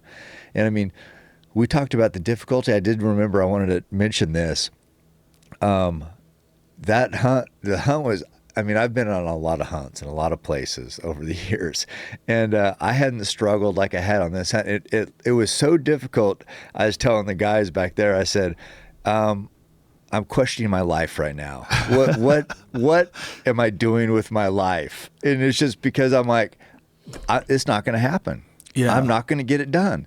And the animals don't care about my goals. They don't care about that. Oh, we're supposed to be making this great film and portray hunting. They're like, no, we're not. It has nothing to do. They're just staying alive. That was it. So it's just like everything that I felt like I wanted to do or achieve it was just like, it's not going to happen. And it felt like, God, have I lost it? I mean, it was just like, this is hard. Yeah. But when it works and you do it right and that shot happens, then it's just like, okay. And I don't know, it's just that doing something so difficult and being successful, and I've said this before, has made me who I am. I mean, without a challenge like that, I don't know where I'd be right now. So it's I don't know, sometimes you cuss it, and then man, you're just so appreciative of the journey. Well, those difficult moments are the only thing that makes success worthwhile. If success was easy, if you woke up in the morning, first day, yawn, have a cup of coffee, step 5 steps, there's the biggest deer that's ever lived. Shoot one right through his heart. You wouldn't even feel it. It wouldn't be like... No. And I don't think people understand how difficult it is, too, because they watch these TV shows. If you ever watched a hunting show, they're half an hour long. So you're watching 22 minutes without commercials, right? Yeah. In 22 minutes, they usually build up for the first, 15 minutes. Well, we came close to them, but we could not get a shot. Yeah. And then finally they get a shot. What you don't see is that it takes days and days and days of 10, 12 hours, up and down mountains, up and down and up and down. And when I met you, the reason why I got in contact with you and the reason why I met you is because I was so confused as to why someone would need to run ultra marathons in order to get ready for hunting. Yeah. I was like, what the fuck is this guy doing? Why is he lifting weights and doing all this shit I didn't get it. Yeah. I was like, I was just getting into it, and I was trying to figure out, I would start to watch things on television, and I was starting to read certain articles and read certain books. And I was like, well, what is this whole fitness connection to hunting? Like, why do they need to be in shape? I'm like, I'm in pretty good shape. Like, what's the big deal? Well, I went with Ranella. And when I went with Ranella, one of the things I realized is like, boy, I got pretty winded going up these fucking hills. Like, hiking tires you out, especially high altitude. And then I see your videos online, and I was like, what the fuck is this guy into? And then as I go deeper and deeper into it, I realized, like, oh, this is like... an extreme pursuit. This is not just like something you just go out and do. This is something that's really hard to do. And a lot of people, I've read this one article about this one guy who was unsuccessful 12 years in a row elk hunting before he finally shot an elk. Yeah. Like 12 years. Like how many times did this guy go out? How many days did he camp in the forest? Yeah. How many days did he try to stalk and get winded or snap on a twig at the last minute or, the elk sees him and bolts? Most people are unsuccessful. Yeah. I mean, 9 out of 10 every year are unsuccessful. I think it's more than that. Like for elk hunting with archery, it's about 10% success. Is it 10%? Yeah. So 9 out of 10 are unsuccessful. So people who don't hunt, who see, dead stuff all the time, they think, oh, you just go out and kill an animal. Right. No. Right. 90% don't. It is really hard. And it's just like, until you're out there, you got the bow in your hand and you're trying to close in on that animal and you're trying to do everything right from A to Z and there's so many variables during that whole path. It's just like, it seems impossible sometimes, even for me after 30 years. And there's a very strange connection that you get with nature, and forget about even the fact that you're pursuing these animals to hunt them and eat them. But there's a very strange connection that you get when you're out there in that total quiet woods where they live. You're in their world and you lock eyes with them and you meet them and you see them and you're in this place with no cell phone reception, with no people anywhere near you for miles and miles. Yeah. It's a totally different feeling. Life shows you another aspect of itself that you didn't know existed. Yeah. Yeah. And it's out there every day. Yeah. But we're just, living in our... We're muted. We're very Definitely. muted. There's something about cities and this existence. I mean, don't get me wrong. I like it. I like a lot of it. I like the fact that you can go to a restaurant. I like going to the movies. I like the fact that if your phone breaks, you go to the fucking mall and get a new cell phone. All that stuff's wonderful. Yeah. It's not bad, but the other stuff is fantastic too. And we're disconnected. A giant percentage of our population lives in these urban environments that have a complete and total disconnect from the actual life on Earth. Yeah. Like life on Earth is not just urban environments. Mm-mm. Life on Earth has this broad spectrum of different ways it manifests itself. Yeah. And to experience all these different ones, to be in Alberta and see black bears in the wild, to be, in Colorado and see mule deer and be in the woods and the mountains and to be around these different animals, it's a different understanding of the actual existence that living things have here on Earth, the living things that share the air you breathe and the water you drink and the earth itself. That was the best part of that trip, because we would split up. Adam would go one way, I would go another way in the morning. I'd have Mark Womack with me. He'd have Jameson, was his cameraman's name, would go with him. And the best part was at the end of the day, hearing what everybody saw. Not what if you killed something, because we didn't. I mean, we were there a long time and didn't kill very much, but just what everybody saw. From the bucks being locked up that were dead to one morning we were up and heard something, a commotion up ahead of us, and Mark says, "Oh, it's a buck rubbing his antlers." And I listened for a sec. I said, "No, that's 2 bucks fighting." So we took off up the hill, and I got 25 yards away, and these bucks were just going at it, just fighting, pushing each other around. And I couldn't get a clear shot, didn't get up there in time to do that, but that story. And then Adam would say, well, he called in 3 fox. He did a varmint call, and 3 fox came running in, or he saw this many wild boars, or he was close to saw a giant fallow buck, and however it didn't work out. And then I would share a story about what I saw, about another brown snake or something like that. And that was so fun, just getting together over the campfire, not talking about what we killed, but just what we saw and experienced. Yeah. And it's, I flew home last night and just got in this morning to LA, and I'm looking around the airport.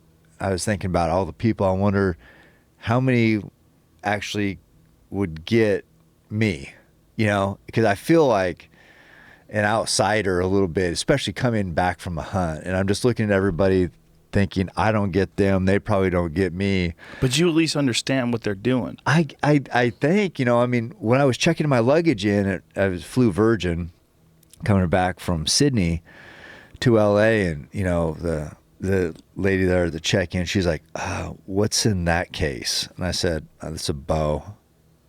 A weapon? I go, could be, yeah, it's a bow and arrow. What were you doing? I said, hunting. And she goes, what were you hunting? Oh, don't tell me. She didn't even want to hear it. And I'm like, Did she have leather shoes on? I was like, I was hunting buffalo. She's like, there's buffalo here? I said, well, not here, but yeah, there's a lot of buffalo in Australia. And she's like, well, I don't think you can fly with a bow and arrow. And I'm like, I don't think you've looked into it. Yeah, you can. I said, it's not even like a firearm weapon type thing. It's just, you just check it in, just normal. But anyway, I was like, oh man, that's. How old was this lady? Oh, she wasn't old. She was younger than me, probably. I mean, but. I don't think you can fly with a bow and arrow. Yeah. Why was she telling you that? I don't know. She never looked into that. I said, I ended up, didn't have to do anything. She said, you're going to have to sign all this stuff because they're not allowed. And I'm just like, I said, listen, I fly with this all over the world. Is this a lady who worked there? Yeah. Oh, she didn't know? No. Oh, no. that's hilarious. So she said they're way more strict, which maybe they are. Virgin is more strict? That's what she said. I said, well, I just flew Qantas to Darwin and back, and nobody said a word. I said, she goes, have you ever been in Australia before with it? I said, yeah. I said, I've been everywhere. It's never an issue. Trust me. I'm not trying to, just trust me. So anyway. But yeah, it's just there's times when I'm just like, God, am I the outsider or what? I don't know. Well, it's like we were talking before this when we were on the way over here about a show that wanted me to come on and talk about guns. But there's going to be like a large audience and there's going to be a bunch of people on the panel and you talk for 7 minutes and you go to commercial break and I'm like, I'm not interested. Yeah. I'm not interested in doing that because I think that it's a long conversation that you have to have with someone, and it takes a while for you to understand their point of view. It takes a while for them to understand your point of view. It takes a while to establish the fact that you're a very reasonable person and this is a very nuanced conversation. Yeah. Much like when that guy in France ran over a bunch of people with his truck, I don't think the truck should be outlawed. No. I think the real issue is human beings that are capable of doing horrible shit. It's crazy people. Right. Why are they capable of doing that? Let's get to the bottom of that, and let's stop ignoring all the factors and just concentrating only on the weapon, right? That kind of conversation is a long conversation that I think takes hours and hours, and you still might not get to the bottom of it. Right. That's how I feel about like you talking to someone about hunting. Yeah. Like if you came over here, it's almost like I don't even want to tell them. Like if someone says like that you have a bow, like what's in the case? I got a bow and arrow. What do? Oh, I practice archery. Yeah. It's easier that way. I like to shoot at targets. Oh, you're target shooting. Oh, that's cool. That's in the Olympics. Yep, it's in the Olympics. Yeah. Yeah. Except my targets, they move and they have antlers. Yeah, I know. Like, well, maybe you can't tell them that. I know. So I think I'm just like. It takes too long. Yeah, it does. But I don't know. I just don't like hiding who I am, basically. Right. So I just say, hey, this is what I do. So yeah. She's like, don't tell me. I'm like, I was hunting buffalo. I'm telling you, I don't care. They're an invasive species. No, they live there. You're gonna hear what I was doing, whether you like it or not. Nobody wants to hear it. Well, it's kind of like with my social media. I like putting up stuff so I can weed the people out. Right. Like holding the buffalo head in the water. I'm like, okay, this is gonna weed out some of the people who I really don't want here anyway. Right.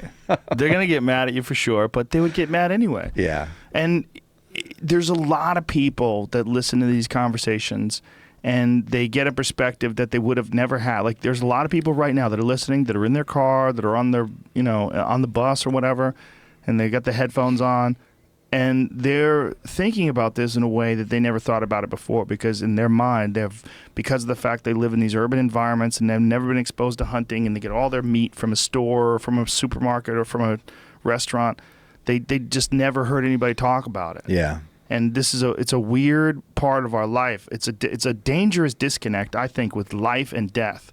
The dangerous disconnect of restaurants and supermarkets. Well, here's one thing. I think people just get tuned in to what they're interested in, and that's it. I mean, even Instagram does it. So on the Explore page or whatever that is, what comes up is what you look at. Yeah. So what comes up on my page is like hunting, and fitness. Yeah. And so it's all that.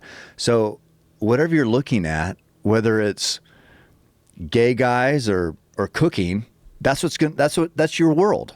So that's sort of what our world is now, is we're only exposed to really what we want to be exposed to, you know? And that's why I'm like, no, I'm hunting buffalo. I want that lady to be exposed to something different. Right.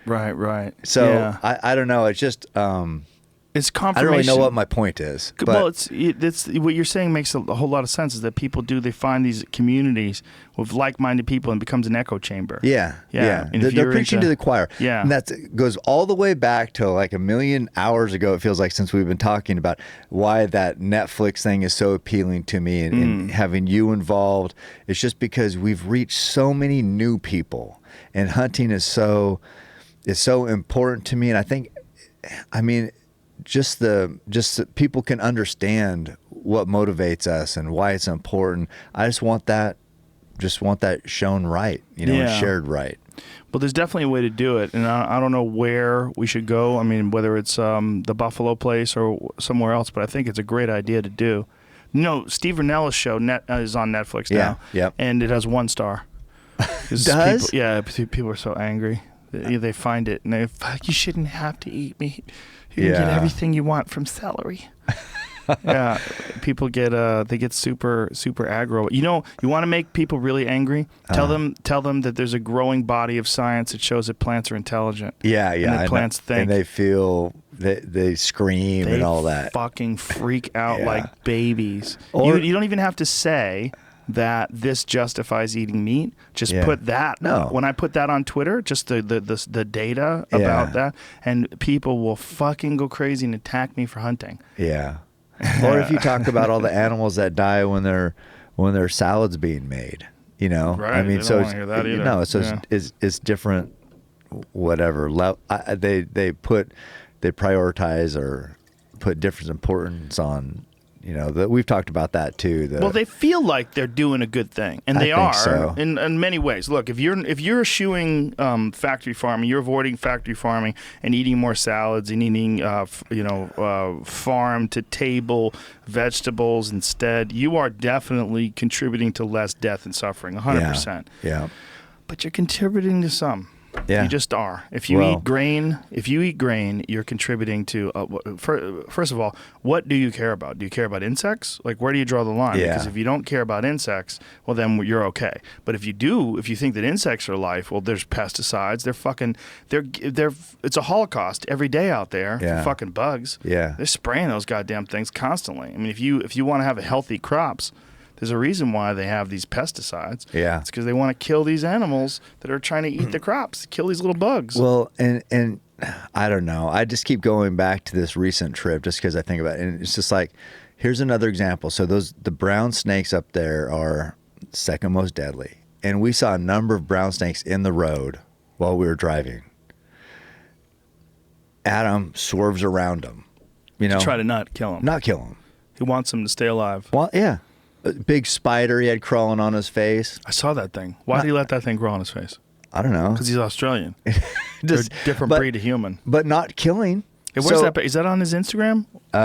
It was. Yeah, it is somewhere. See, adam.greentree.bowhunting. No, he changed it to just Adam Greentree. Adam.greentree. Why? Oh, I don't know. Remove the bow hunting part? I think it was too confusing. Yeah. Maybe. I don't think he's worried about that at all.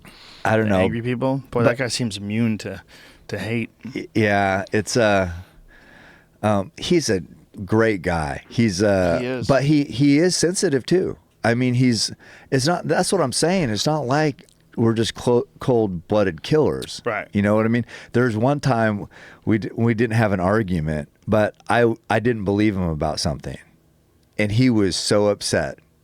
He's like, he goes, I'm brutally honest, and he's like mad that I didn't believe him. So it's like he's a warm-hearted person. He's not just not running over snakes and killing. He's not a robot. No. And so people think that we're just these cold-blooded killers out there, or barbaric or whatever. No. I feel like, and I don't want to judge people who aren't, but I feel like we understand the circle of life better. Yeah. I don't know. Well, you're definitely more accustomed to being around it. You're definitely exposed part of it to more. it. Yeah. Yeah. You know, I think, like I said, I have friends that are vegans. I know a lot of vegans, and people think that for some reason I hate vegans. I mock a lot of things. I make fun of things that are targets, and a lot of like the proselytizing nature of vegans and the angry, self-righteous, moral high ground stance that they take. It's easy to mock. It's right there. Yeah. It's easy, and I think most of the people that do it, they do it for good reasons. Most of the trying the lifestyle and eating that way. Yeah. But there's also health problems with it, and people don't like you saying that either. I know a lot of people that have tried it and they give up after a while because it bothered. My friend Sophie from the Comedy Store, she just started eating eggs again. Yeah. For the longest time, she was just trying to just go straight vegan. She kept getting her blood work back, and it wasn't healthy. Actually, she wasn't the blood work. Sam Harris was the blood work guy. Yeah. He went vegan for a while, but his blood work was all fucked up. So he started eating fish and eggs, and it's like there's people that different bodies are more adaptable to different kinds of diets, and some people just don't do well on an all plant-based diet, and maybe they're not as disciplined as some folks. Maybe they're not doing it right. I don't know. It's hard to say, but everybody's different. But I don't think there's anything wrong with going out and killing animals and eating them, and I think that's where we differ from a lot of people that think that you should not be allowed to do that. You should not be allowed because it's barbaric. I don't think it's barbaric. I think it's spiritual, and that's what freaks people out. They get very angry if you say that. Yeah. But they wouldn't get angry if you talked about Native Americans doing it. It's very interesting. And the thing is like the big difference is I don't care if they don't eat meat. I don't judge them for not eating meat, but they judge us for killing. You know what I mean? So it's pretty one-sided as far as they won't accept being a hunter and being self-sufficient while any hunter I know isn't going on vegan pages and talking shit. You know what I mean? I mean, so it's just weird how they're so hateful and so one side, up on their soapbox. Yeah. And I don't feel like we do that. I mean, I know there's some people do it. I know there's going to be people that they're going to say, oh, first of all, they can say, how many times am I going to be on here? As many times as he can come. What's a lot of other podcasts, folks? What's the record of the most people on here? I don't know. For the most number of I don't know repeat guests. Somebody probably knows. Probably Joey Diaz. Callan's probably pushing. Callan, yeah, Callan. all the fight companions and everything. Eddie Bravo. Yeah. Oh, that's true. Yeah. And then they'll say, talking about more boring hunting shit. That's fine. I know. You don't have to listen, folks. I do a lot of podcasts. I got one later today with Jordan Peterson. I guarantee you we're not going to be talking about hunting. What's that? Who's that? He's a professor at the University of Toronto. He might hunt. He might. I don't think he does though. He hunts liberals. But he one of the things is about what we were talking about earlier, that we were saying that people sort of find their area and it becomes like an echo chamber. Yeah. And I think that's one of the issues with whether it's veganism or even hunting, is that I think that people, they need to have these dialogues with people that don't necessarily agree with them, so they can find out how the other person thinks. Yep. And if you are talking to a person who's a hunter and you find out that they're actually just a cruel psychopath, like, fuck, man, I wouldn't want to hang out with that guy. Yeah. I mean, I haven't experienced that, but I know they must be out there. Oh yeah. So if you were sitting across them having there's freaks in everything. Yeah. And you were having a conversation with someone like that, I mean, it would be disturbing. But I think that most people that are, especially people like yourself or a guy like Remy Warren or Steve Rinella, very well spoken, who is also an advocate for conservation, loves wildlife, if they sat down and had a long form conversation like this with someone who's a reasonable person, who's a vegan for all the right reasons, who's a vegan because they care about life and because they want to be cruelty free and they want to live life with as little footprint as possible. Yeah. I think they'd be surprised at how much common ground they find. Yeah, I mean, if anybody spent a day in the woods with Remy or Adam, they'd be shocked at how much, not hunting they know, just how much they know about the environment, about where they're hunting, about different species, about the animals and tendencies and in foliage. And I mean, those guys are amazing. Yeah, I think that almost like we were talking about, like with the Aborigines, where we're kind of losing their culture. We're losing out on an understanding of how these people lived. There's a little bit of that could be said about the culture of hunting. Is that if it goes away, and if there was a trend about 10, maybe 15, 20 years ago where, from what I've read at least, obviously I'm pretty new to it, I've only been hunting for 5 years, but that they were considerably worried. They were really worried. There was a real thought that the next few generations, that hunting was going to dwindle down to such a low number that hunters would not have the same sort of impact in terms of politically, where they could affect the retaining of public lands. Yeah. And which is a huge issue with Americans today. And you're seeing it with this Trump administration, where you're seeing the erosion of the Environmental Protection Agency and the erosion of the status, the protected status that some national monuments have and perhaps public lands have. People are super nervous. And you had a long conversation with Jason Chaffetz. Chaffetz? How do you say his name? Chaffetz, who had a very controversial bill that he had out that was pulled back. It was a bill to sell off public land that was pulled back because of the activism of hunters and people who care. Yeah, it was what they were gonna determine was disposable.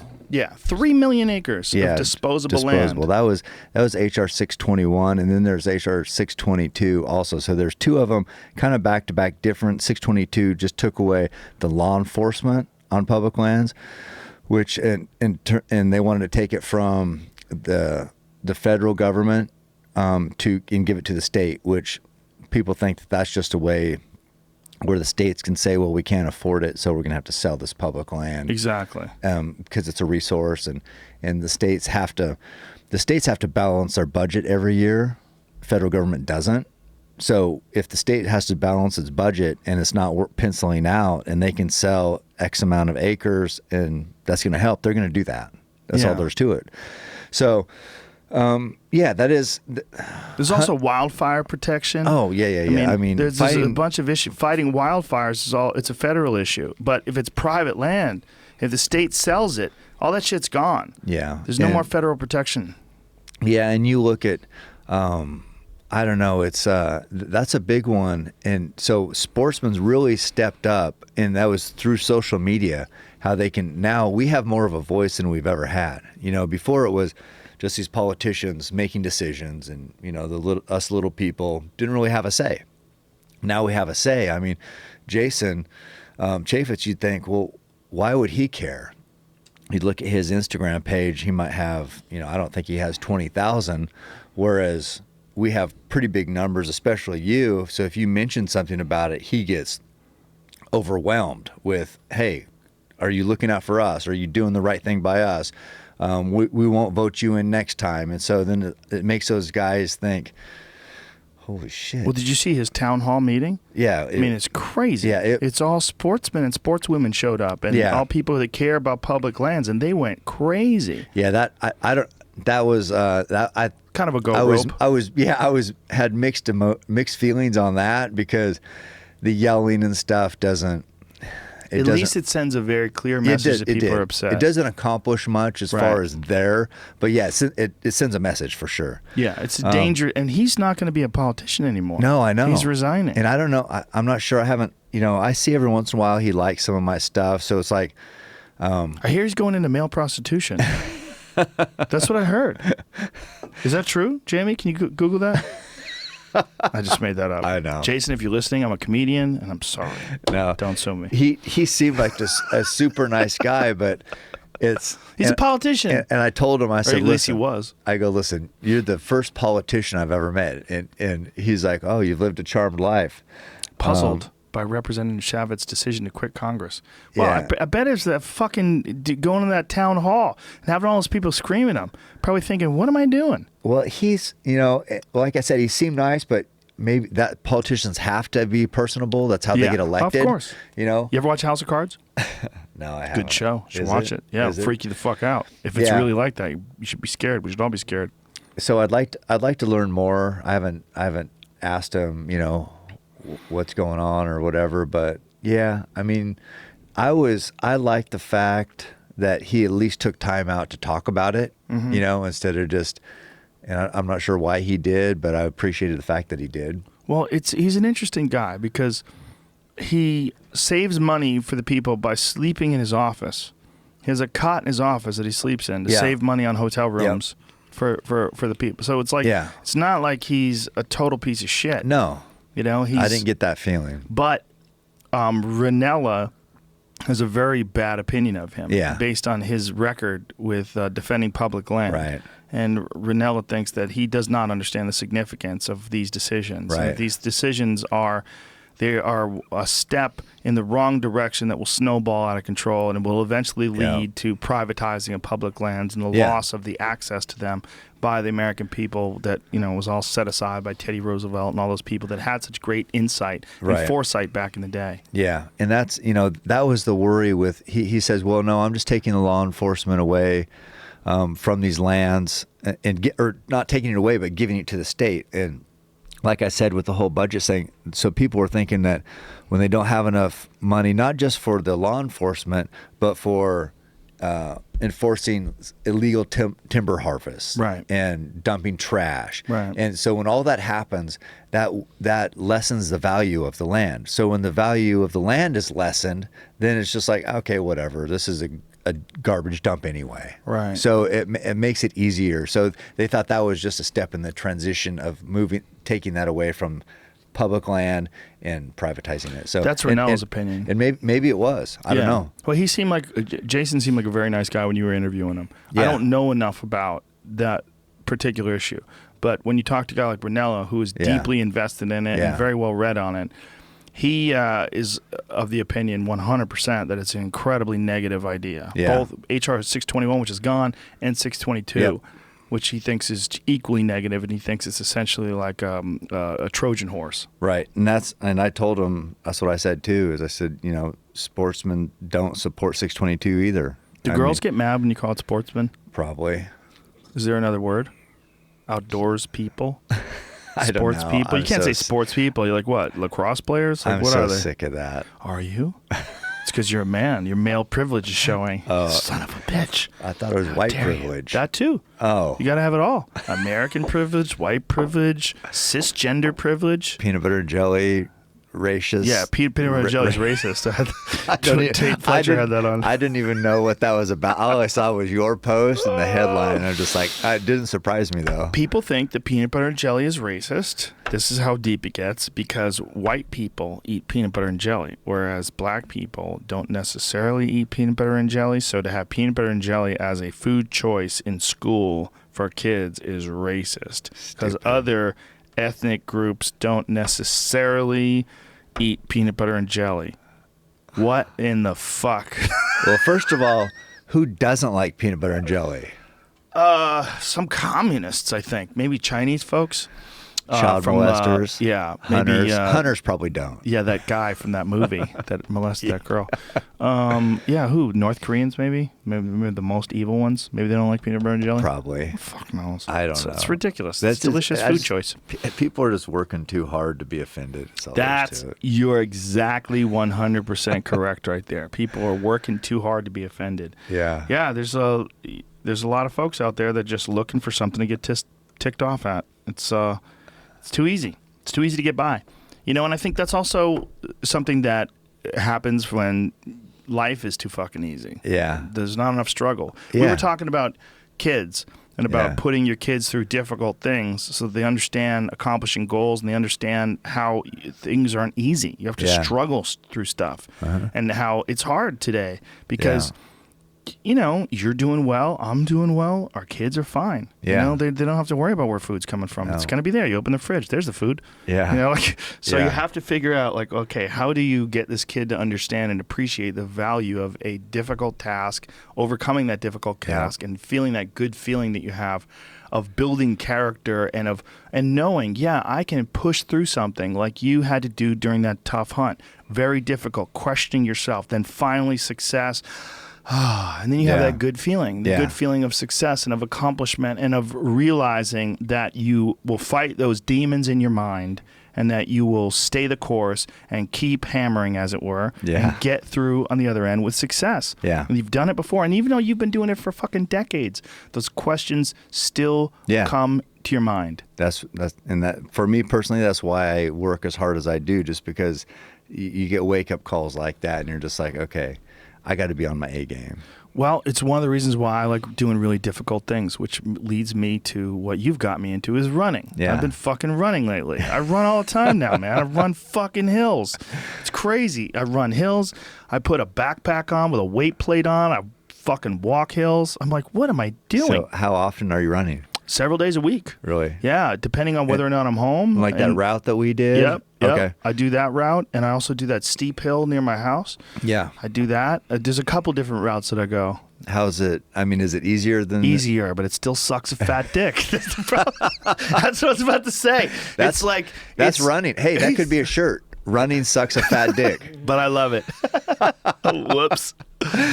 It's definitely slightly easier. Yeah. But though you remember that fucking steep hill once you get to the bottom, and then you go back up. That's awesome. It is awesome, but it is always hard. Yeah, it's never easy. Yeah. When I'm getting to the top of that thing, but I can make it all the way up to the top now. I don't have to stop. Yeah. Really? Yeah, I can make it all the way that's to the good. top. Yeah. That's awesome. It's fucking brutal. But Yeah. I made sure that I could get there. Fuck, it's hard. But you did mention that it has helped your cardio and other things. Dude.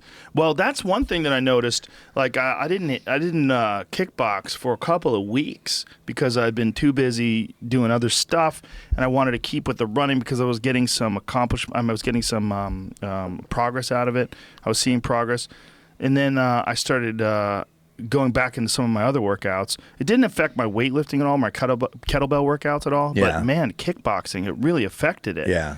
It affected it a real positive way because I'm doing all hills. Yeah. So I'm basically sprinting a lot. Yeah. Your And heart rate's jacked. just spiked. Yeah. Yeah. And so when I was doing rounds on the bag the other day, I was like, Jesus, I got a lot of wind. Yeah. This is kind of crazy. That's awesome. Yeah, I was like deep into like the third and fourth round, and I was still slamming the bag, and I was like, this is weird. Yeah. Like I've got like an extra gear here. Have you dropped any weight? Yeah, I've dropped a few pounds. I'm Yeah. probably like somewhere between 194 and 196, where I was hovering around 200. But I've dropped down before just by my diet, which got shitty again. Got shitty again when I went to Mexico. I gained like 8 pounds in a week in Mexico. Man. Beer and Mexican food. That's not good. That's not good for weight control. That's weird. It's definitely not. Sure, Wow, tastes man. good though. Yeah, well, I haven't been doing jiu-jitsu very much. When I do jiu-jitsu a lot, the weight just flies off. Really? I can eat anything. I could eat a horse. But it's jiu-jitsu is just so calorie intensive. Yeah. You know, I mean, the way it burns. Just grinding it out. You just fighting for your life. Well, what's your running goal? I don't have a running goal. I'm definitely going to keep doing it and keep getting in better shape. Yeah. And then if I decide, okay, I need something to strive for, then here's my goal. Okay. I'm going to do the keep hammering 5K next year and fucking kick ass at it. There you go. Instead of this year when I did it where I was like, oh, Jesus. This is hard. With zero running. How about this guy? Almost 25 seconds short of the 2-hour marathon barrier. So crazy. He did break the world record, though. He broke the new world record, 2 hours and 20 seconds, 25 seconds, I believe it was. So he was only 25 seconds short of breaking what people think is this unattainable record. That's insane. He'll break it, or someone like him will break it. Oh, somebody will. Yeah. But it's so close. So Nike is apparently like... Maybe you will. Yeah, I don't think so. I'm not built like that guy. No. They're all built the same way. I know. They're all built like popsicle It was sticks. super humid when he was running this too. It was like 70% humidity, which isn't like ideal. No, so it's like that's breathing high. hot water. Almost. That's high. Yeah. Well, that probably could have been the 20 seconds, right? Oh, for Could have sure. been, yeah. Maybe they could do that in Seattle in the winter. The This course he was motherfucker running on break is it. in Milan, I guess. There's an article I just read yesterday. I think it was on TechCrunch maybe, or Wired. Somebody, like a writer for there, was trying to break a half marathon, and he wanted to see if he could break a 90-minute or half marathon. And it's his first time running on that course, and he broke it by like 2.5 minutes. Oh. So there's something special about that course, too. It's like a 1.5 mile track. I don't know why you'd be able to run faster necessarily there, but you can. And those shoes they made, too, are What's something the special. deal with the shoes? Something super special training. I don't know exactly. You can't buy them yet. You can like only win them off a raffle for Maybe now. if he had Under Armour, he would have won. That's it. Maybe. Yeah, that He could may have have been those the Keep difference. Hammering shoes. If you had the Under Armour Keep Hammering shoes that you could get at UnderArmour.com. Can you get your Keep Hammering shoes? Can you not- buy them anywhere? I don't think so. What the fuck, Under Armour? Get on the ball. And you can't buy my 3-button shirt I always wear either. Yeah, well, that's a rare thing. A shirt with buttons. You should keep that away from the public. No, Super but important. We are.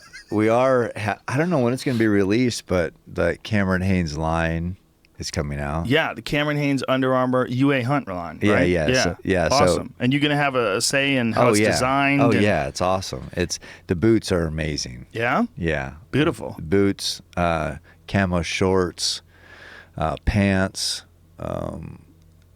base layer, hoodie, jacket. It's killer. And when is this all this stuff? You don't know when it's coming out? No, I don't know. No, but they're in the development stage right now. Yeah, I think they texted me when I was in Australia and said they have samples in for me. Well, it was awesome when you took over the UA Hunt page on Instagram. You're going to do more of that now, right? Because I talked to Brian Offit. Brian, we're going to get on the ball with this. Yeah, I mean, when I took it over, the week that I took over, so if you look at impressions on Instagram, it went up 3 million. That seems like a good thing, Brian.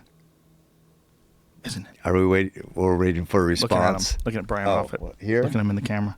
Brian, Yeah. what's up? You can look at him up there. Oh, what's up? Yeah, so no, and when Adam took it over, when we were on that Australia hunt, it went up like they went from, what was it, 493,000 to 502,000 followers. So pretty good jump. Yeah, that's a good jump. Yeah, Yeah. I posted it on Instagram too. Yeah, and it's just a matter of putting out interesting content. Yeah. Well, Cool that's what I stuff. was saying. Like the Instagram story was nice, but I would have really loved it if you guys were if there was a way to stream like more often. Like if you Yeah. had like very specific moments where you're streaming. Yeah. And I think that as technology advances, especially, did you see what Elon Musk is trying to do? He's trying to fill the world with 1 gigabyte internet. What he's Oh. going to do is launch satellites into the air that's going to allow people to have 1 gigabyte is fucking insanely Yeah. fast. Yeah. And if that happens, you can stream live from anywhere. But say goodbye to privacy, by the way. There's going to be drones filming people fucking Yeah. right outside their window. It's going to get really crazy. But what's going to be interesting is you can be in a place like where you were, Yeah. and you could, call people from your phone. You could Yeah. film things. You could stream live, and all that stuff would be available, and you would have real internet access in the bush. And that's what people like that. I mean, they're already asking, when's the film coming out? You know, Right. we filmed this. Mark Womack with his company Sub 7 filmed it for Under Armour. And we're like, we got to turn this thing around fast. And I saw Under Armour put up this can come out in the fall. I'm Fuck like, that, fall? Under Armour. Bullshit. Listen, Let's get it's this out. fucking May. No, people. Okay. People like. I mean, Chop. People don't have patience anymore. I don't have patience anymore. I don't either. I would like you to finish the sentence quicker, please. I saw Mark Womack. We got off the plane together in L.A. here, and I'm like, hey, you get that movie done or what? He's On the plane. Yeah, he said he was working. He had been editing, so I'm like, all right, let's get that thing posted. So I don't know. I mean, people are primed for it right now. They followed along and are super invested in it, and it'd be awesome to get it out quick. But listen, I'm your manager now, so I'm going to make some calls. We've already decided we're going to make things happen quicker. Yeah. You got me running. You got me doing a lot of shit, dude. You got me doing a lot of things that I didn't think I'd be doing. Oh, that's awesome. So I owe you. Well, good. So I'm gonna make some calls. I owe you too for giving me this to talk about Platforms. hunting. Well, listen, I really do think that it's made a big impact, and I think you and Ranella and Remy Warren and Adam and the people that I've had on it and Jim Shockey and Yeah. real representatives of the noble pursuit, the real like hardcore enthusiasts that truly have a deep Yeah. love of nature, and that giving these people this platform and giving these people this way to communicate these ideas. I think the millions and millions of people that have listened to you guys, it's changed perception, and I Yeah. think that perception there's a ripple effect, and that perception is going to lead people to maybe read your book. Or read maybe Ranella's book, Meat Eater, or maybe listen to some of these books on tape, or maybe look into Aldo Leopold, or look into some of these people that Yeah. have really been these huge figures in conservation and of the love of wildlife and hunting, and they'll get a different understanding of it than people have had because of movies like that Split movie where the hunters are portrayed as a child molester. Well, it's like right now, you said hunting was dying, or that was the fear, and now they're like, in my Instagram page, it's 20-year-old guys, that are into it and are buying bows, and the bow rack back home is packed, and Eva Shockey and I will do appearances, and we have a line that goes for hours. Young girls waiting for her because she's a hunter, and her book coming out, Taking Aim, is about that lifestyle. So, I mean, I feel like we're sort of turning the corner maybe a little bit, and so we just keep that momentum going. I think for sure it's turning the corner. I mean, as far as what I see in the communication that I get with people online, I mean, the bow rack, are they experiencing an up jump in sales? Yeah, I mean, Wayne, the other day, like, I can't even remember what day it was, but he sold something like 40 bows. In a day? In a day. That's crazy. Yeah. That's like, for folks that don't know, that's like $50,000+ in bows in a day. And bows are a specialized thing. It's not something that people, there's a steep learning curve to get involved. Like we were talking about if there was a Hoyt Academy. Yeah. In California, if there's a place to go. There's not a whole lot of places to go. Like when you took Scott Eastwood, you went to that place down in Riverside? Yeah. Riverside Archery? Yep. Is that what it was? Yep. There's a few great places like that. Yeah. But there's 30 million people here, and there might be 5 of those spots. Yeah.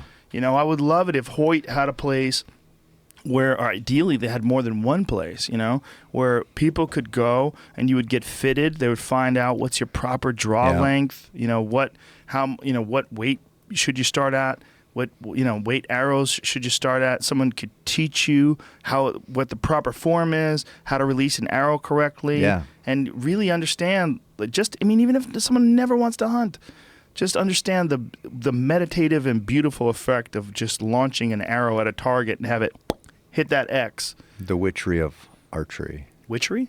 Yeah. Is it Witchery? That's a book. Oh, really? Or The Witchcraft of Archery.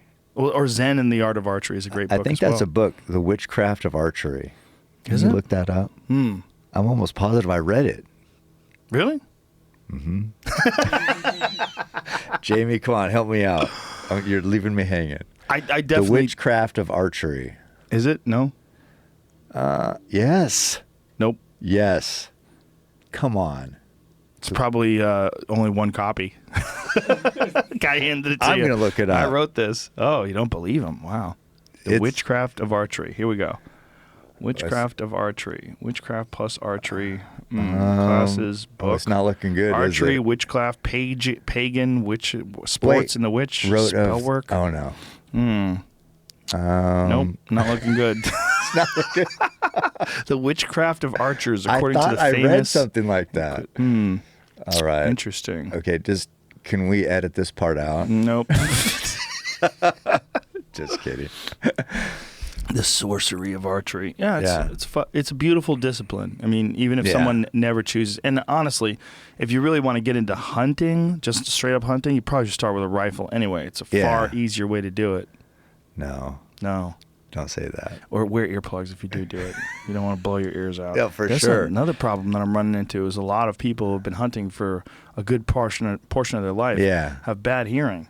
I know. My ears ring all the time from when I rifle hunted. That's crazy. When I was just a kid, because I used to go shoot my 300 Winchester Magnum up at the rock pit. Boom. Boom. I mean, this thing was so loud, and I used to love shooting. And I was like, oh, you're a pussy if you were. I mean, nobody wore hearing protection. Isn't that crazy? It was just like nobody wore bike helmets either. You know what I mean? Right. So it was the same type of thing, but now my ears just ring. So, all the time? Yeah, all the time. That shows your taste in music. That's why.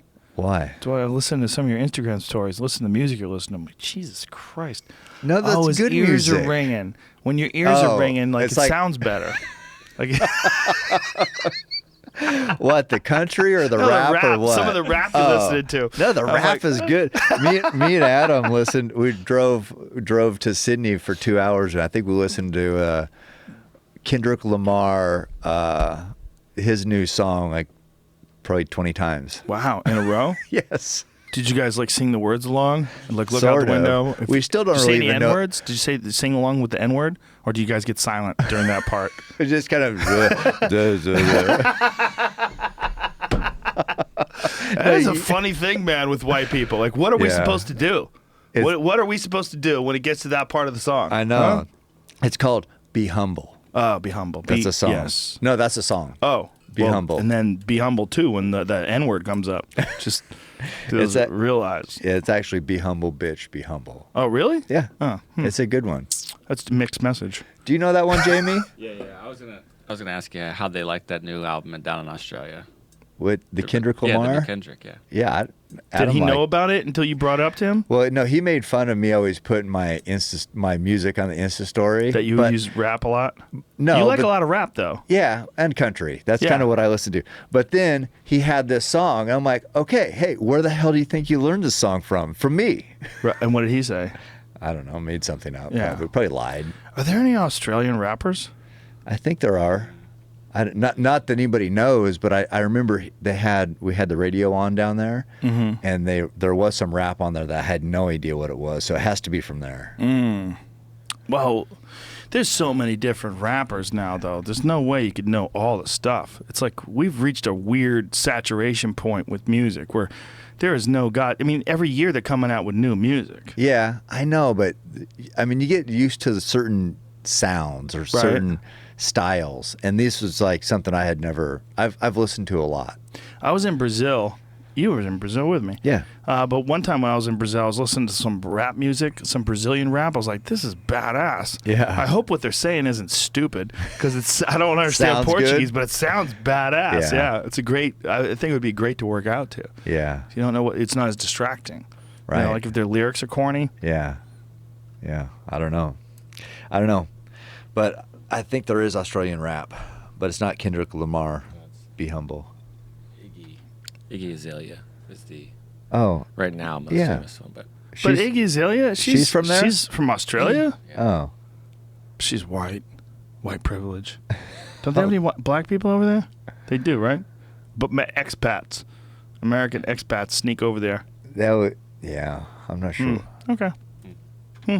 That's one of the few places I would live outside of America. Yeah. Like if the shit hit That's the fan. nice there. Canada and Australia. Those are my spots. Yeah, it's cool. I mean, Sydney traffic is ridiculous. You know why? Though. They fucking drive on the wrong side of the road. They're all confused. Yeah, They're that's over on true. the left. Like, what are you doing over here? Go over there. Go over there. Let's switch this around. Everybody. Yeah, that's probably why it's all messed up. Yeah, like look, the roads are in place. Everything, they got roads in the right spot. Yeah. But drive on the other side. Yeah, simple fix. Yeah, simple fix. How is Sydney so traffic filled? I mean, how many people live in Sydney? 5 million. Whoa, that's crazy. Yep. 5 million. That's crazy. No, it took- okay, think of that because there's 30 million people in all of Australia, Yeah. right? Or is it less? I think it's a little less. Probably less. Okay, let's say it's 20 million. So that would be like if there was 75 million in Los Angeles. Yeah. That More. percentage of more the than population. that. Yeah. It'd be more. It'd be like 80 million. Like There's 80 million people just in Los Angeles. Yeah. There's only like a few big cities. I mean, like Melbourne, or I probably said it wrong. 23.78 million in all of Australia. And 5 are in Sydney. Jesus Christ, Yeah. that's crazy. 25% of the entire population. It's a Yeah. beautiful city, though. I love it. Sydney's really awesome. Yeah. No, it's great. It's just, we were going to go to the bow shop, and I said, I go, the bow shop's in Sydney, right? He's like, yeah. I said, how long is it going to take to get there? So we did it on the MapQuest thing or whatever, an hour. That's like, I said, this is like LA. This sucks. An hour, it's in the same city. I didn't expect that. Well, up there in Eugene, everything is fine. You don't have to worry about shit up there. You got 2-lane roads, and there's Yeah. no cars. If you don't make it through one traffic light cycle, you're like, what the hell is going I on? gotta wait. This is bullshit. Yeah. Well, you get used to a place like that, man. And life is nice and calm, and it feels different. Like life feels different in a small town. It's like I feel like and this is some woo-woo spiritual bullshit that I have no science behind whatsoever. Okay. But I feel like people give off energy. And I feel like cities, whether or not something's happening or not, the amount of humans in there's a certain amount of energy that you feel. And when you're in a smaller town, you're calmer. Yeah. I really believe that. Yeah. I feel like there's less, and I don't think it's just the activity, just cars, and I think it's the actual amount of humans in an area. Like there's some sort of a psychic energy that they give off. You're not buying it. I don't know. Jamie's not buying it either. But maybe the witchery of archery. Ha ha! Maurice Thompson, I knew it. I have that book. 1878. Wow. See? What is witchery? Is that a real word? I told you. I was right. You Thank were you. right. I'm redeemed. 5 out of 5 stars in Barnes I know. and Noble. It's a good book. Wow. So it's in Barnes and Noble? Yes. Can I get it on a Kindle? Find out if I can get it on a Kindle. Yeah. Witchery of archery. Speaking of a whole different, I don't know what you just said, but I'm going to be, I'll be in my cubicle tomorrow. No, you won't. You got to quit that job, dude. Today? Yeah. Should I just call right now? Let me call for you. Oh, yeah. You're my manager. Yeah, I'm your manager. Kindle. Nice. $5.99. I'm getting it. Thank you. Thank you, young Jamie. The Witchery of Archery. And if my fucking Kindle, and I try to enter it in, it's like, nope, nothing exists. I'm like, listen, bitch. We've already gone through this. All right. Yeah, it's so crazy that you keep a full-time job. It's just I don't understand how you do it. And that's also what a lot of people that get involved in hunting, the amount of time that it takes. Like people don't have the time. Like I was listening to Jason Carter on some podcast who was talking about pursuing one individual buck for like 2 weeks. Yeah. And I was like, who the fuck has 2 weeks Yeah. to go after one animal? Yeah, like this is that's tough. crazy. Who's got Yeah. that kind of time? Only like a real Like crazy four people. pro type character. Yeah. Yeah. Yeah, that's, it takes time. I mean, it's just, even just the dedication to regular practice takes time for archery. But That's the next level. There's not, I mean, archery is, it really is, in terms of hunting, it really is the ultimate pursuit, the ultimate in difficulty. But that's what I stop at the compound thing. People are like, you got to try traditional archery. Yeah. Compound archery is for pussies. Settle down. yeah. Enough is enough. How about kill it with a rock? How about you kill it with a rock like a cave person did? Why are was- you wearing shoes, pussy? I was Cave people didn't wondering- wear shoes. I was wondering, yeah, I know. I was wondering how anybody would kill with a recurve where I was hunting, because I said my 245 feet per second bow was slow. Right. That'd be super fast for a traditional bow. Oh, yeah. So, I mean, I could imagine with those deer, they'd just, I don't know. It'd Well, be it sounds very like a- tough, very tough. The Out of area that that you tree, were you in. probably could. Oh, well, My they tree. wouldn't know you were there. Yeah, Yeah. yep. But it sounds like the area you were in, they were very unnaturally hyped up. Like they Yeah. were unnaturally wired because they've been hunted by so many people. I think they're just normally wired, but when people kill them is when they're rutting.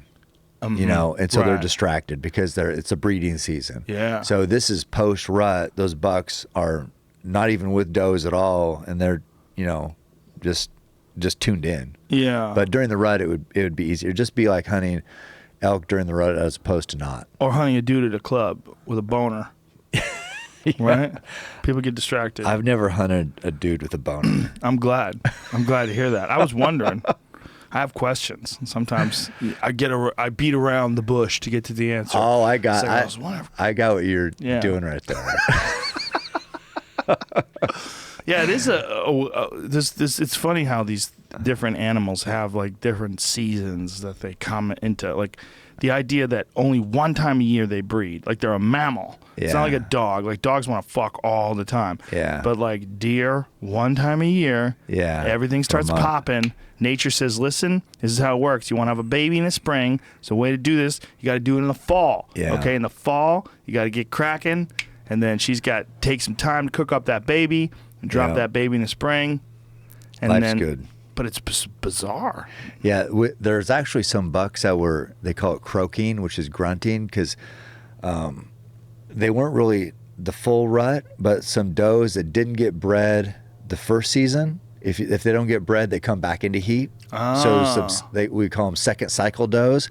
They were coming in, so the bucks, I mean, they'll do it whenever. They just got to wait for the female. Right.